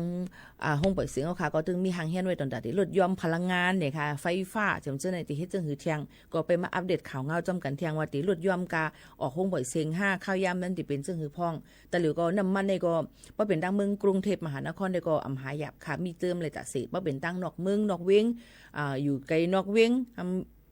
ในก็หยับคันเสือไว้นะคะจะเลยเช็คด้วยอยู่ว่าตีละมีน้ำมันหิมกันกว่าบ่เลยกะหางเฮียนเปิดต่อแถวกันไว้เปลี่ยนก็ยามหันมาเหย่าในคณะลองตั้งเจอในเปิ้นที่มีปัญหาเจอไหนในเปิ้นได้แกลีกว่าจึงหือเฮาก็ไปมาตัวแทงในนั่นค่ะค่อยกาเฮาคากูก็รู้เลยจำเป็นก็รู้กว่าแล้วนั่นค่ะเนาะในลำลวงเต้ๆในนั่นค่ะหนังหือบ่ติลดยอมกาเจ้าจ่ายลดยอมน้ำมีน้ำมันเลยหิมกันเต็มจึงหนังนั้นค่ะพี่น้องเขาในก็ฝากตัวถึงกันจึงหนังในค่ะอ้อหรือเจอแทงถอมด้วยเพียงกว่ามันหูถูกใส่กันแทงลูกหวันค่ะ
อ๋อค่ะชอมเม่งความกับจำกันค่ะเนาะพี่น้องเขาค่ะยอก็เฮาค่ะรู้เลยทางแฮนไว้ในนั่นค่ะยอก็เหมือนหนังตั้งเสียงขายค่ำ5เนี่ยค่ะเสียงขายกุน5จำเช่นในวันเฮาเมืองเฮารู้เลยมีลองเฮกังไว้แน่นหนาหนังคือปกติมีคนหลักคนจนนั่นเลยค่ะที่เลยหันว่าที่ดังเมืองยองนั่นร้านขายค่ำยาจนเอาค่ำกว่า20แก็บปลายเนี่ยค่ะอ๋อที่ดังเวียงเมืองยองเมืองใต้ปอดวันออกนั่นเนี่ยค่ะมีจนจุ้มนึงเข้ากว่าจนในร้านค่ำซื้อจักเอาค่ำปากว่าน้ำหนัก20แก็บปลายค่ะคนในพื้นที่ลาติผู้สื่อข่าวค่ะเมื่อวันที่18เดือนธันวาคม2แห่งปลาย26นั่นหมอก11 โมงครึ่งมีคนสีก็ขี่กาคลาวนั่นสีลำมาคือทีมร้านขายค่ำตา3ก็เข้ามาในร้านค่ำตาก็1ไปไว้ในกาเจอเขา3ก็ห่มต้มไว้นาป้ากองสีเข้ามาในร้านสีก็จักขุดเอาค่ำกว่าเลยหันขึ้นในกองวงจรสีกัมรานั่นแต่ก็อุบความใต้ต่อกันยิบกองก็ลงเหรียญไว้อับเตพึกไว้ตั้งหึงในค่ะอ๋อมือจนเขามานั่นเจ้าของนั่นค่ำเขาตึกมีอยู่ในร้านขายแคปตินอันมีไว้หิ้มจำเจ้าของก่อนเนี่ยห้องแสนว่าผู้ลักจนเจ้านั่นเอากองเสียอังยื้อมันและมันก็เลยเลียนไปลดออกกว่าเนี่ยค่ะเขามาเล็ดไว้นาเอากองจักเอาคำเสียเลียนออกกว่ากำเหลวก้นแต่ก็อำเตอร์มาเจ็บจนเอากว่าบริหารเขาจังมาถึงสิกดทัดซับเซป้าดังกองวงจอนสีกัมรานะคะคนที่พร้อมดันว่าเมื่อวงป่นนั่นก็เลยหันก้าอันจนขี่ม้านั่นเลยเล็บอยู่จอมร้านขายค่ำขัดล่ามว่าติมาด้วยไว้สายไงเงาลายมันอ่อนตั้งตีเมืองยองในปี2แห่งปลาย26ต่อถึง2แห่งปลายในปี22แห่งปลาย25ต่อถึง2แห่งปลาย26ในก้นจนเข้ามาจน3ปอกในค่ะคือว่า6เดือนแล้ว1ปอกมีลองจนกันอยู่ตา4เฮ็ดไหนค่ะอ๋อยก็ก้นก็เหมือนกันเนี่ยค่ะย่ำพองแต่เหลือทำเป็นป้อยเป็นล้ามป้อยสั่งร้องมันก็ติเอามาใส่คำเนี่ยค่ะเนาะมีก็คือเอามาใส่ตูคำเสียงขายคำจอมตัวเนี่ยค่ะเนาะหรือเลยฟังกันไว้ย้อนเพราะว่าเฮาอำฮู้ว่าก้นหลักก้นจนในมันติหลักเครื่องเฮาไว้อยู่ตา4มื้อเลยพองซึ่งในก็หลูเลยฟังกันไว้จ้อมไหนค่ะออกฝากฟังไว้ปันปอแม่ปีๆน้องๆเขากูกอกูก้นจังหนังไหนค่ะนะหรือลือใจถ่อมด้วยแทงเพียงกว่ามันหูถูกเจออันทางเฮียนฝากตอนจุดถึงพี่น้องเขาแทงลูกก่อนค่ะ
อ๋อค่ะพี่น้องเขาใครอยู่ซ้ำกันที่ในข้าวย่ำก็จำมดจำเซ็งในค่ะเนาะตอนแต่ในวันเหมือนในก็อย่าลืมค่ะนะรู้ล้อมด้วยถึงลงไปอยู่ลีดีกว่ามาไปซึ่งคือก็เลยห่างเฮียนกันไว้แล้วก็ผ่ายการต่อส่งเขาก็ห่างเฮียนไว้ตั้งแต่ได้กดเช็คปันลดก้าพี่น้องเขาเลยฟรีๆอองดีเปิ้นกดจัดนั่นเนี่ยค่ะโจการได้เข้าเหลือนหาเนี่ยค่ะเนาะนี่ก็เขาก็เช็คกันด้วยไลน์เนี่ยค่ะต่อพอถึงวันที่15เดือนธันวาคม2เฮงปลาย26ในนี่ค่ะเนาะผ่ายการต่อส่งตั้งหลีเนี่ยก็มันดิมีหลายๆอองตีเปิ้นดิมีป้ายมันไว้ปันพี่น้องเขาอยู่ในนั่นค่ะอ๋อกว่าเลยให้รถเพเข็นในค่ะอยู่ดีกินหวานมักมีกินค่ำกันกูก็กูก้นผัดยันพี่น้องเขาเมื่อกว่าก่อนเนี้ยค่ะจงกันทบกันแทงค่ะม่อนๆค่ะเหมือสูงค่ะ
คุณหมอมากขอบคุณผู้ฟังทุกท่านด้วยนะครับไปฟังข่าวกันครับโชคดีมีความสุขพรุ่งนี้เจอกันใหม่นะครับวันนี้ดร.ต้อมมานะครับข่าวต้นชั่วโมง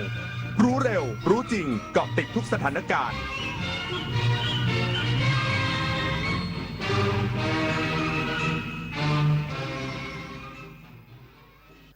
รับฟังข่าวต้นชั่วโมง 23 นาฬิกากับผมบุญมาศรีมาศครับกระทรวงทรัพยากรธรรมชาติและสิ่งแวดล้อมระดมอากาศยานสนับสนุนปฏิบัติการดับไฟป่าในพื้นที่จังหวัดเชียงใหม่และอุตรดิตถ์จนสามารถควบคุมสถานการณ์ได้อย่างมีประสิทธิภาพอีกสักครู่กลับมาติดตามรายละเอียดครับเพื่อนจะรีบไปไหนสตาร์ทรถทิ้งไว้ก่อนเดี๋ยวขึ้นไปเอาของบนออฟฟิศแป๊บนึงหยุดเลยสตาร์ทรถทิ้งไว้เปลืองน้ำมันนะแค่ไม่กี่นาทีเองพลังงานไม่หมดโลกมั้งคำว่าแค่แป๊บเดียวของทุกคนรวมกันหมายถึงพลังงานมหาศาลที่ถูกทิ้งไปเปล่าๆเลยนะจริงด้วยนึกว่าเรื่องเล็กแต่มันเรื่องใหญ่กว่าที่คิดอีกนะเนี่ยร่วมกันประหยัดพลังงานเพื่อประเทศชาติและโลกของเราวัฒนธรรมไทยคือพลังที่เชื่อมอาเซียนจากรอยยิ้มอาหารดนตรีและประเพณีสู่การเรียนรู้แบ่งปันและเติบโตไปด้วยกัน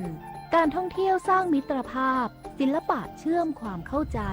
และความหลากหลายคือหัวใจของภูมิภาคนี่คืออัตลักษณ์ร่วมที่ทำให้ไทยและอาเซียนก้าวไปข้างหน้าอย่างยั่งยืนอาเซียนสังคมเดียวกันก้าวไปด้วยกันวิกฤตพลังงานวิกฤตตะวันออกกลางวิกฤตพลังงานเชิญชวนคนไทยประหยัดไฟฟ้ากันตั้งแต่วันนี้เริ่มง่ายๆปิดไฟที่ไม่ใช้ปิดเครื่องใช้ไฟฟ้าที่ไม่จำเป็นปรับอุณหภูมิเครื่องปรับอากาศที่ 26 องศาเซลเซียสสวมเสื้อผ้าระบายอากาศงดการสวมสูทเดินขึ้นลงบันไดในอาคารแทนการใช้ลิฟต์ลดรายจ่ายลดใช้พลังงานร่วมฝ่าวิกฤตครั้งนี้ไปด้วยกันจากวัตถุดิบท้องถิ่นสู่สินค้าสร้างมูลค่าจากท้องทะเลสู่โอกาสที่ไกลกว่าเดิมสินค้าเกษตรและประมง3จังหวัดชายแดนใต้ไม่หยุดอยู่แค่ผลผลิตในพื้นที่แต่พร้อมยกระดับเป็นสินค้าแปรรูปคุณภาพสูงด้วยเทคโนโลยีและนวัตกรรมขับเคลื่อนเศรษฐกิจฐานรากและเปิดประตูสู่อนาคตที่มั่นคง3จังหวัดชายแดนใต้พลังความร่วมมือสู่เศรษฐกิจที่เติบโตกระทรวงทรัพยากรธรรมชาติและสิ่งแวดล้อมเร่งระดมอากาศยานสนับสนุนปฏิบัติการดับไฟป่าในพื้นที่จังหวัดเชียงใหม่และอุตรดิตถ์จนสามารถควบคุมสถานการณ์ได้อย่างมีประสิทธิภาพนางรวีวรรณภูริเดชปลัดกระทรวงทรัพยากรธรรมชาติและสิ่งแวดล้อมกล่าวว่าได้บูรณาการกำลังทั้งทางอากาศและภาคพื้นดินเข้าควบคุมสถานการณ์ไฟป่าในเขตอุทยานแห่งชาติแม่ตะไคร้อำเภอดอยสะเก็ดจังหวัดเชียงใหม่อย่างเร่งด่วนตามข้อสั่งการของนายสุชาติชมกลิ่นรองนายกรัฐมนตรีและรัฐมนตรีว่าการกระทรวงทรัพยากรธรรมชาติและสิ่งแวดล้อมด้วยการใช้อากาศยานทสหมายเลข1117เข้าดำเนินการบินทิ้งน้ำดับไฟป่า22เที่ยวบินปริมาณน้ำรวม 11,000 ลิตรสามารถควบคุมสถานการณ์ไฟป่าในพื้นที่ได้เป็นส่วนใหญ่ขณะที่จังหวัดอุตรดิตถ์ได้ใช้อากาศยานทสหมายเลข5120สนับสนุนภารกิจในพื้นที่กลุ่มป่าเนื้อเขื่อนสิริกิติ์โดยร่วมปฏิบัติงานกับหน่วยงานภาคพื้นดินเข้าควบคุมไฟป่าที่เกิดขึ้นในหลายจุดด้วยการทิ้งน้ำดับไฟป่ารวม32เที่ยวบินปริมาณน้ำรวม 16,000 ลิตรส่งผลให้สถานการณ์ไฟป่าในพื้นที่เป้าหมายและบริเวณใกล้เคียงคลี่คลายลงแล้วทั้งนี้จะติดตามสถานการณ์อย่างใกล้ชิดพร้อมระดมสรรพกำลังต่อเนื่องเพื่อควบคุมไฟป่าลดผลกระทบด้านสิ่งแวดล้อมและดูแลความปลอดภัยของประชาชนอย่างเต็มกำลังปิยาพันธ์ยางเทียนรายงานสำนักงานประกันสังคมเร่งช่วยเหลือเหตุลูกจ้างโรงโม่หินเสียชีวิตจากการทำงานพร้อมดูแลสิทธิทายาทของผู้ประกันตนตามมาตรา 33 อย่างเต็มที่ นางสาวกาญจนาภูลแก้วเลขาธิการสำนักงานประกันสังคมเปิดเผยถึงกรณีอุบัติเหตุในเหมืองหินในพื้นที่ตำบลหน้าพระลานอำเภอเฉลิมพระเกียรติจังหวัดสระบุรีส่งผลให้พนักงานตำแหน่งเจ้าหน้าที่ควบคุมคุณภาพถูกเครื่องโม่หินทำให้เสียชีวิต1 รายว่าจากการตรวจสอบพบผู้เสียชีวิตเป็นผู้ประกันตนตามมาตรา 33โดยเหตุการณ์ในครั้งนี้เป็นการเสียชีวิตเนื่องจากการทำงานส่งผลให้ทายาทผู้เสียชีวิตมีสิทธิ์ได้รับประโยชน์ทดแทนตามกฎหมายจึงสั่งให้ช่วยเหลือทายาทผู้เสียชีวิตทันทีโดยจะได้รับประโยชน์ทดแทนตามกฎหมายเช่นค่าทำศพ 50,000 บาทค่าทดแทนกรณีเสียชีวิตในอัตรา70%ของค่าจ้างเป็นระยะเวลา10 ปีรวมทั้งเงินบำเหน็จชราภาพวงเงินรวมกว่า1 ล้านบาทโดยวันนี้ประกันสังคมจังหวัดสระบุรีร่วมกับหน่วยงานกระทรวงแรงงานลงพื้นที่เพื่อช่วยเหลือทายาทให้เข้าถึงสิทธิประโยชน์จากกองทุนประกันสังคมและกองทุนเงินทดแทนอย่างเร่งด่วนพร้อมย้ำว่าจะดูแลและให้ความช่วยเหลือลูกจ้างและครอบครัวอย่างเต็มที่นิตยาคุณสิมรายงานจังหวัดขอนแก่นคุมเข้มสงกรานต์ 2569 ตั้งศูนย์ป้องกันอุบัติเหตุรณรงค์ขับขี่ปลอดภัยลดความเร็วลดอุบัติเหตุ นายขจรเกียรติรักพานิชมณีผู้ว่าราชการจังหวัดขอนแก่นเป็นประธานการประชุมเตรียมความพร้อมในการป้องกันและลดอุบัติเหตุทางถนนช่วงเทศกาลสงกรานต์พุทธศักราช 2569 พร้อมด้วยหัวหน้าส่วนราชการนายอำเภอและภาคเอกชนเข้าร่วมประชุมการประชุมครั้งนี้มีวัตถุประสงค์เป็นการเตรียมความพร้อมตามแผนบูรณาการป้องกันและลดอุบัติเหตุทางถนนช่วงเทศกาลและช่วงวันหยุดพุทธศักราช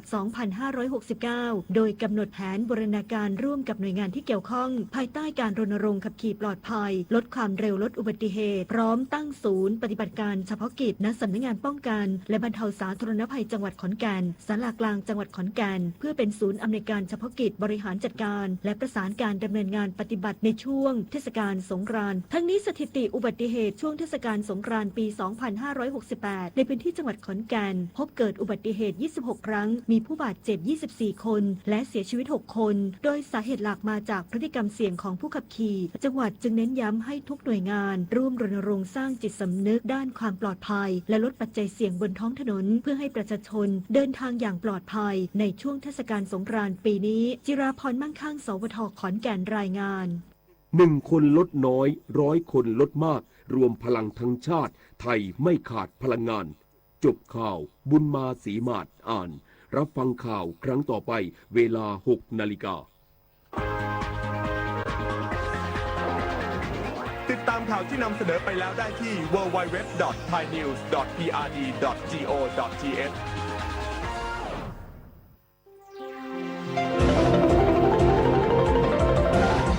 วิทยุแห่งประเทศไทยให้ความรู้คู่ความสุข ต่อไปนี้ขอเชิญท่านฟังรายการเพื่อนฝันดำเนินรายการโดยจารุลิน มุสิกพงศ์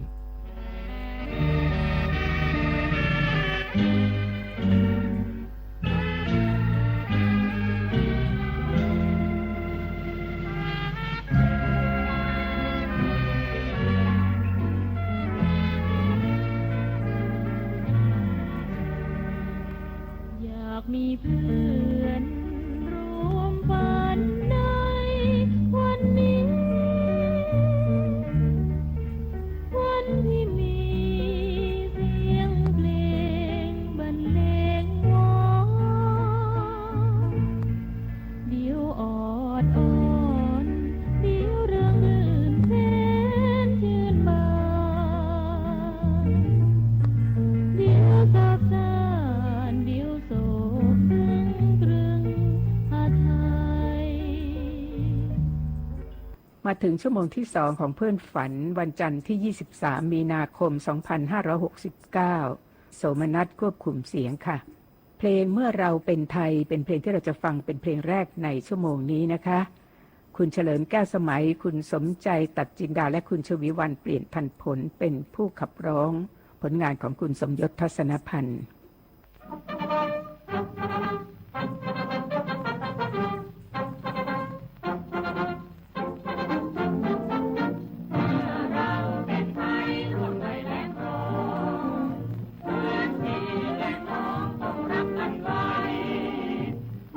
เพียงอย่าง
นั่นคือผลงานของคุณสมยศทัศนพันธ์แต่งเพลงเมื่อเราเป็นไทยให้คุณเฉลิมแก้วสมัยคุณสมใจตัดจินดาและคุณชวิวรรณเปลี่ยนทันผลขับร้องจบไปแล้วสำหรับผลงานของพลตรีหลวงวิจิตรวาทการ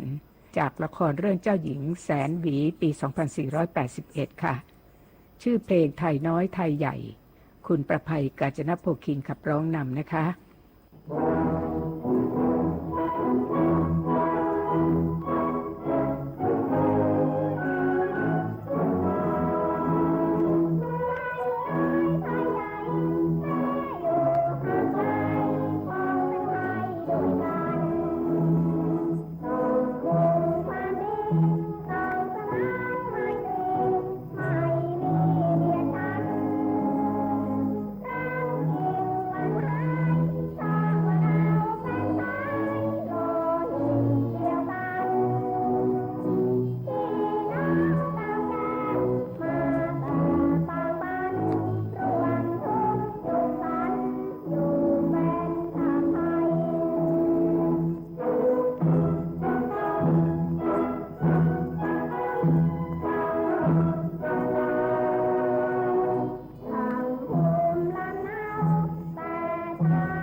นั่นคือเพลงไทยน้อยไทยใหญ่ผลงานของพลตรีหลวงวิจิตรวาทการจากละครเรื่องเจ้าหญิงแสนหวี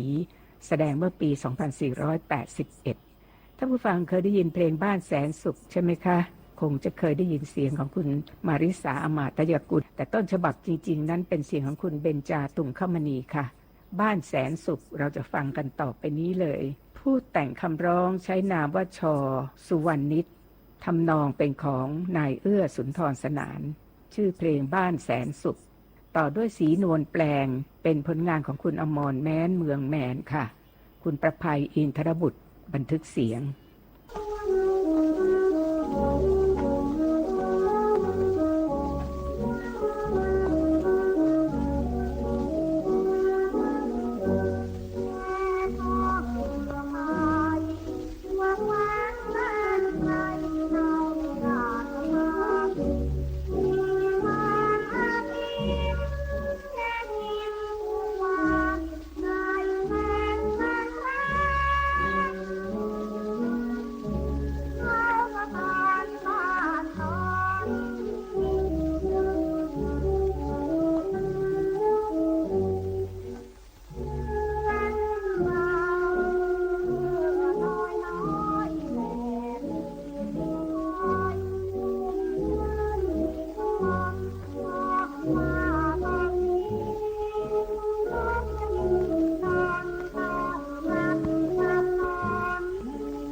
สะครานล้ำเลอลาวัน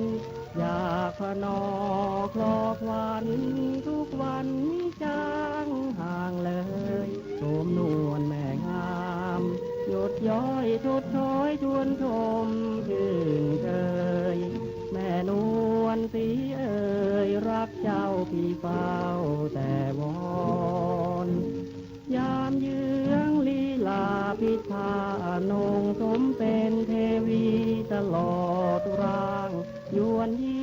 เย้าใจของพี่ให้สั่นคลอนเพียงเนตรเหลือบมาขโมยชวนหัวใจพลอยเอ็นอ่อนแม่สีสาครร้อนพิศวาสท่วมใจที่พอเพียงลูกเพียงกอดจูบทวงน้องเพียงเบาๆที่จะเคลียเคล้าท่านน้อมรักเจ้า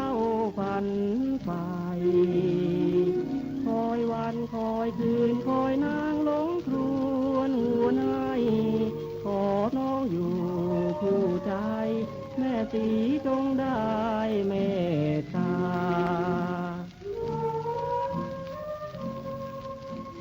นวลสีแม่เอ่ยคิดไปยิ่งตรมระทมตรอมใจสร้างบุญปางใดแม่จึงถึงงามโสภาเพราะพี่สร้างบุญมาน้อยชาตินี้ขอเพียงเห็นหน้าเมื่อยามนิทรามีวายเธอพรำคร่ำครวญหากไรนวลเจ้าที่จะเฝ้าตรอมใจตายด้วยยังมันหมายไฟสุมในอกรันจวนนางคงปราณีพี่วอนขอเพียงลมนวลงามของเจ้าที่ยวนดุจชีดวนชมแม่เอ๋ย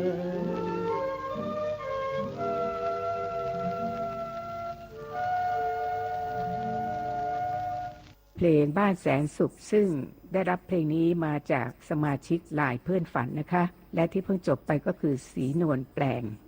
ชุดต่อไป3เพลงจะเป็นเพลงเกี่ยวกับดาวค่ะเพลงแรกโดยคุณนันทาปิตะนิรพลินดาวนะดาวต่อได้ดาวใจร้ายโดยคุณชรินทร์ ธนครศิลปินแห่งชาติ2เพลงนี้สุนทรียานาเวียงการแต่งคำร้องทำนองโดยครูสมานกาญจนพลิน2ศิลปินแห่งชาตินะคะ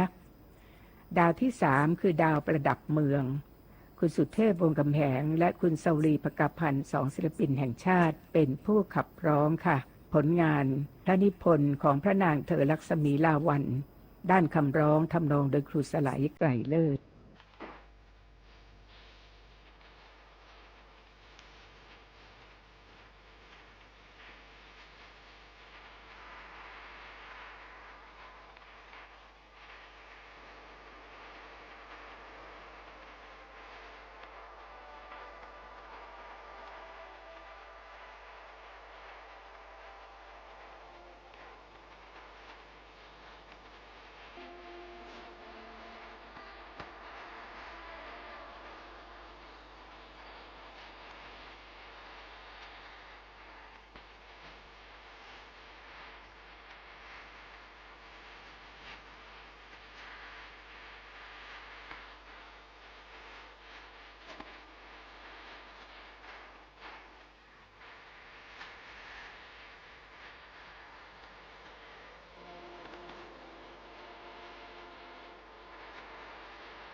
พราวพรายประกายแจ่มตา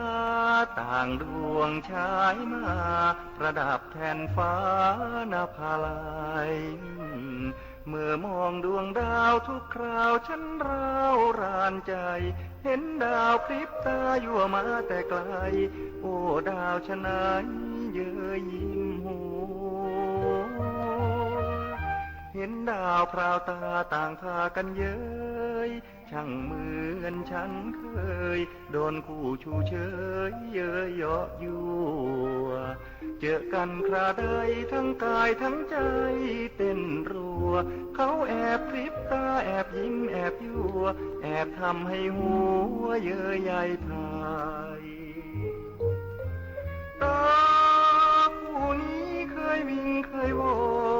นเคยง้อเคยชะอ่อนพาสะท้อนดวงใจสมจินตนาพลันคู่ตานี้เองเป็นไป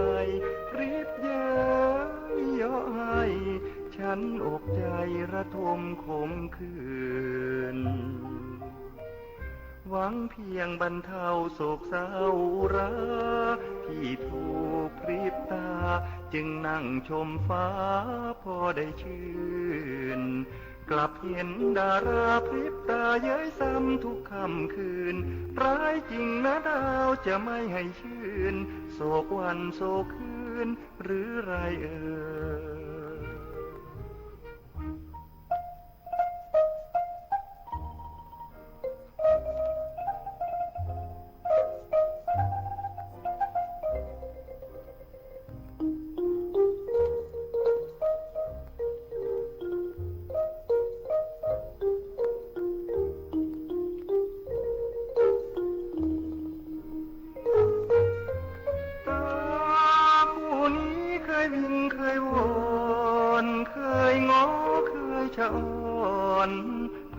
สะท้อนดวงใจ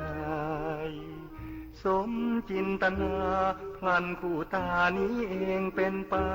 พริบเย้ยเยาะให้ฉันอกใจระทมขมขื่น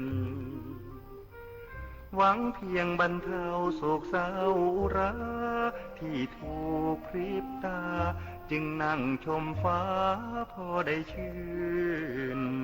กลับเห็นดาราพริบตาเย้ยซ้ำทุกค่ำคืนร้ายจริงนะดาวจะไม่ให้ชื่นโศกวันโศกคืนหรือไรเอ่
ที่จบไปนั้นเป็นเพลงเกี่ยวกับดาว3 ดวงคือดาวนะดาว ดาวใจร้ายและดาวประดับเมือง3 เพลงต่อไปนี้เป็นเพลงที่ครูเพลงแต่งให้กับนักร้องชายขับร้องนะคะเพราะมีชื่อเพลงว่าผมแทนตัวเองนั่นเองนะคะจะเป็นผู้หญิงร้องคงไม่ได้เพลงแรกผมเองโดยคุณอดิเรกจันเรืองผลงานของครูชาลีอินทรวิจิตรและครูสมานกาญจนพลิน2 ศิลปินแห่งชาติค่ะเพลงที่2ผมอดรักคุณไม่ไหวคุณนริศอารีเป็นผู้บันทึกเสียงผลงานของพรศักดิ์แก้วจินดาและครูสไลไกรเลิศเพลงที่3ผมหนีคนงอนไม่พ้นเป็นเสียงของคุณสุเทพวงศ์กำแหงศิลปินแห่งชาตินะคะเพลงนี้ครูเกษมชื่นประดิษฐ์และครูสมานกาญจนพลินศิลปินแห่งชาติเป็นผู้แต่งเราจะฟัง3 เพลง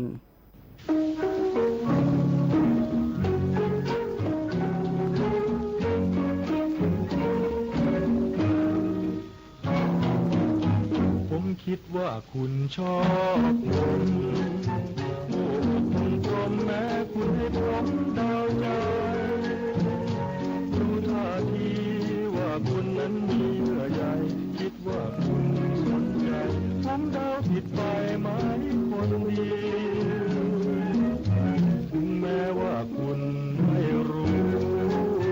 หากใครควรดูคุณอาจจะรู้ทันทีใครเล่าใครที่คอยสนใจอย่างนี้ทั้งซื่อตรงพักดีคุณคงรู้สิว่าใครใกล้น้ำเรารู้ว่ามีปลาแม้นใกล้ป่าเรารู้ว่ามีไม้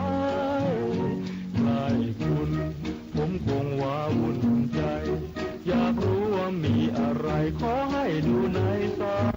ยตาผมถือซื่อในความรักโอ้คงหากแม้สิ้นความรักนำพาใครเล่าใครที่คอยสนใจเสน่หารักแน่นอนปราคุณควรรู้ว่าผมเอง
ก็งาม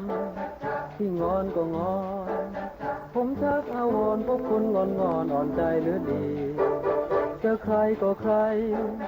ร้ายไปทุกทีว่าคุณจะดีไงงอนอย่างนี้ไม่ไหวเอื้อมคนที่งอนจึงจรจากมาด้วยเหลือระอาพระชนปัญญาจะตามหัวใจเคยภาวนาขอลาห่างไกลยิ่งกลับตรมใจพบคุณยิ่งร้ายเกินทนเคยพบมาตั้งนานดาวแต่ดาวพบคุณมีข่าวรบเร้าเอาเดือนที่คนเอาแต่ใจโทษหนีไปไม่พ้นเจอคุณอีกคนผมแทบจะโดนน้ำตายจะยอมตัดใจอะไรว่างามตัวผมมันตามเห็นคนงามชอบตามหัวใจจะงอนก็งอนเอางอนเข้าไปได้ทีเมื่อไรขอแค่เจ็บใจกันที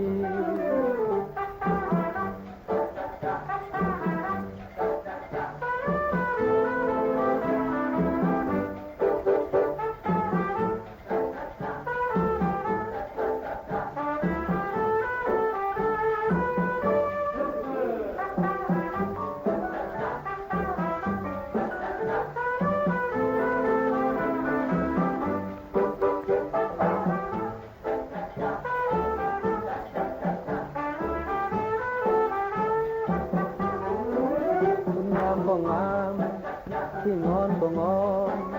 ผมชักอาวรณ์พบคนงอนอ่อนใจเหลือดีเจอใครก็ใครร้ายไปทุกทีว่าคุณจะดีไงงอนอย่างนี้ไม่ไหวเอื้อมคนที่งอนจึงจรจากมาด้วยเหลือระอาพระชนปัญญาจะตามหัวใจเคยภาวนาขอลาห่างไกลยิ่งกลับตรงใจพบคุณยิ่งร้ายเกินทนเคยพบมาตั้งหน้าจะเอาแต่ดาวพบคุณมีข่าวรบเร้าเอาเดือนที่คนเอาแต่ใจโทษหนีไปไม่พ้นเจอคุณอีกคนผมแทบจะโดนน้ำตายจะยอมตัดใจอะไรว่างามตัวผมมันตามเห็นคนงามชอบตามหัวใจจะงอนก็งอนเอางอนเข้าไปได้ทีเมื่อไรขอแค่เจ็บใจกันที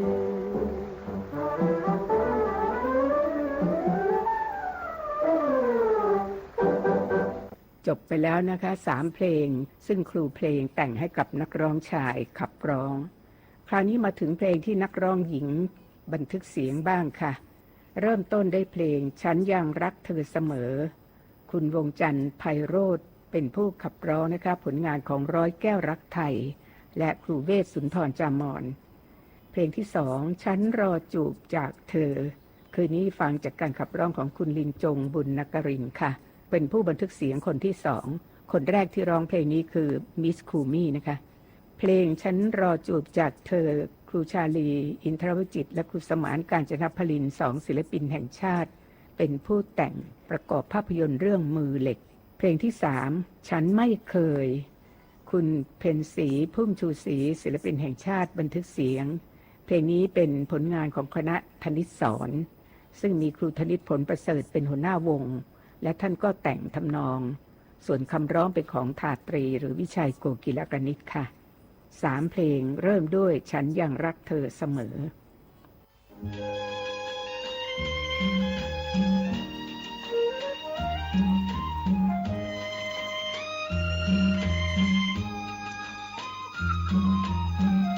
ฉันสิยังรักปักใจ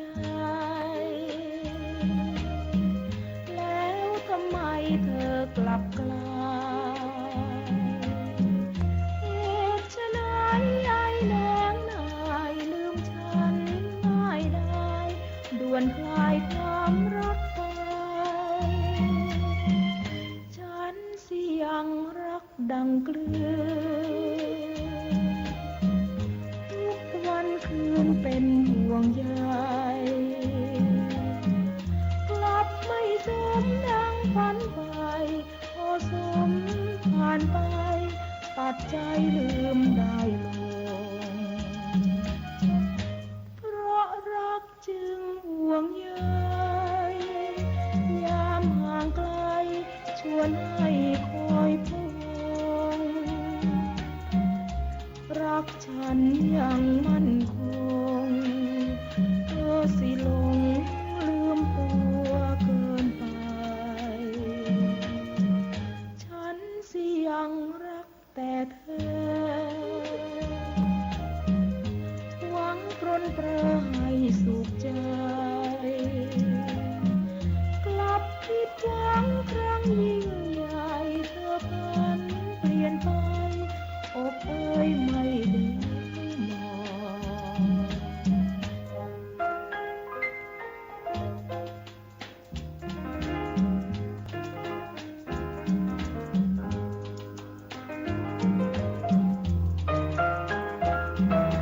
ยังมั่นค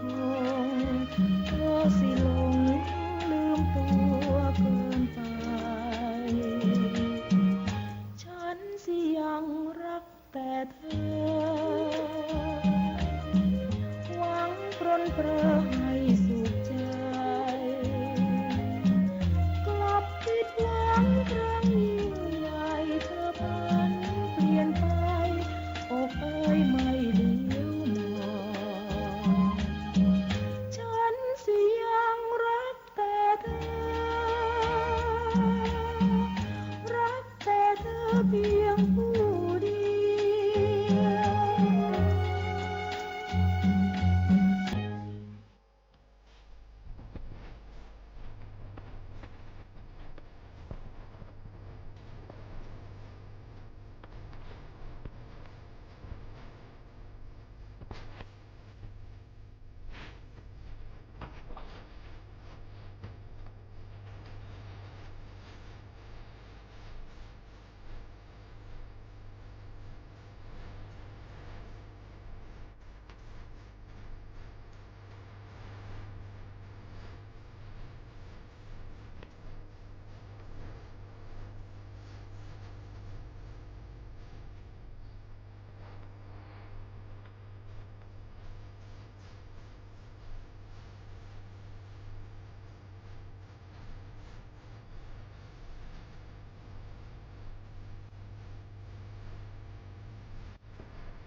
ฉ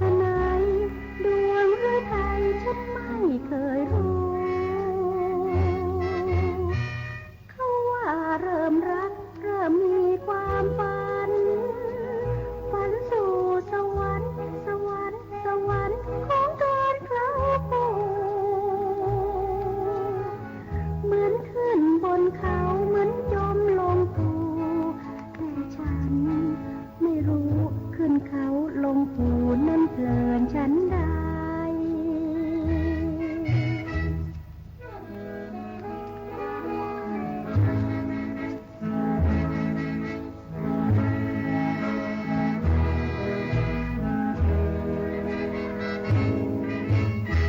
ฉันเพียงแต่เดาเอาว่าถ้าฉันศรัทธาอุรารู้รักแล้วคงสมใจคงมีรักหวานสำราญเพื่อไทยคู่เคียงกันไว้ประสงค์ใดแล้วได้ดังฝันเหมือนขึ้นสวรรค์ด้วยกันเพียงสองฝันไฟรำร้อง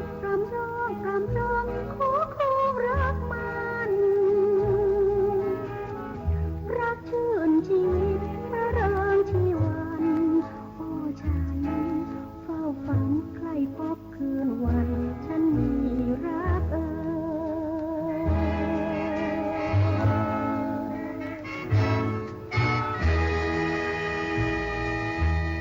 เพลงที่แต่งให้นักร้องหญิงขับร้องก็จบไปแล้วชุดสุดท้ายของเพื่อนฝันในคืนนี้ก็เป็นเพลงที่ทั้งชายและหญิงอย่างไรก็ตามก็ต้องคู่กันเสมอนะคะรักเราไม่แพ้ใครคุณสุเทพวงศ์กำแหงและคุณนันทาปีตาอิรพลินขับร้องผลงานของครูสง่าอารัมพีศิลปินแห่งชาติและเราอย่าพบกันคุณสุเทพวงศ์กำแหงบันทึกเสียงเมื่อปี 2505 นะคะเป็นผลงานของป.ชื่นประโยชน์หรือครูเปลืองชื่นประโยชน์ศิลปินแห่งชาติเพื่อนฝันในคืนนี้สุวิทย์โสมนัสดิฉันจารุลินมุสิกพงศ์พบกันใหม่ในวันพรุ่งนี้สวัสดีค่ะ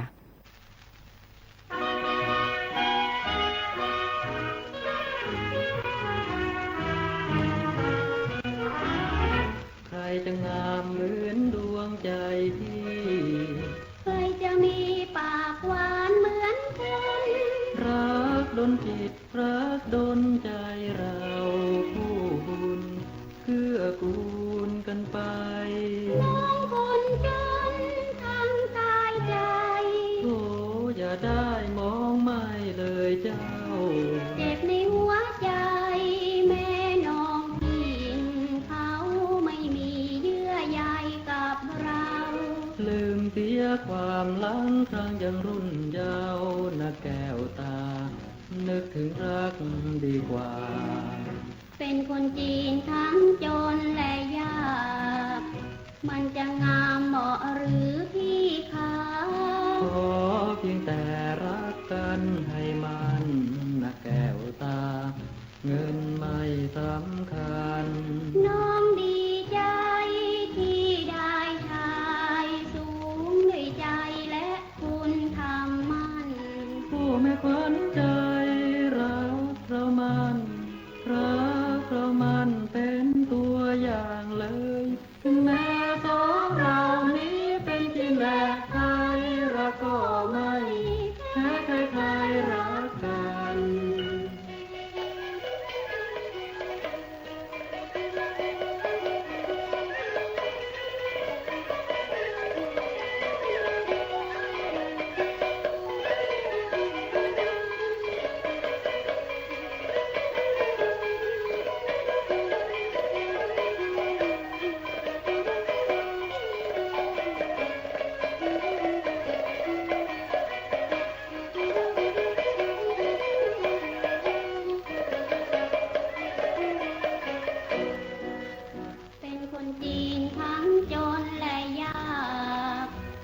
จะงามเหมาะหรือพี่คะ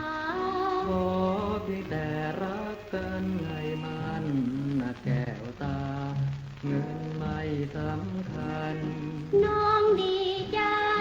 ที่ได้ชายสูงด้วยใจและคุณธรรมมันผู้แม่ขวัญใจรักเรามันเป็นตัวอย่างเลยถึงแม้สองเรานี้เป็นจริงและใครรักก็ไม่แพ้ใครรักกัน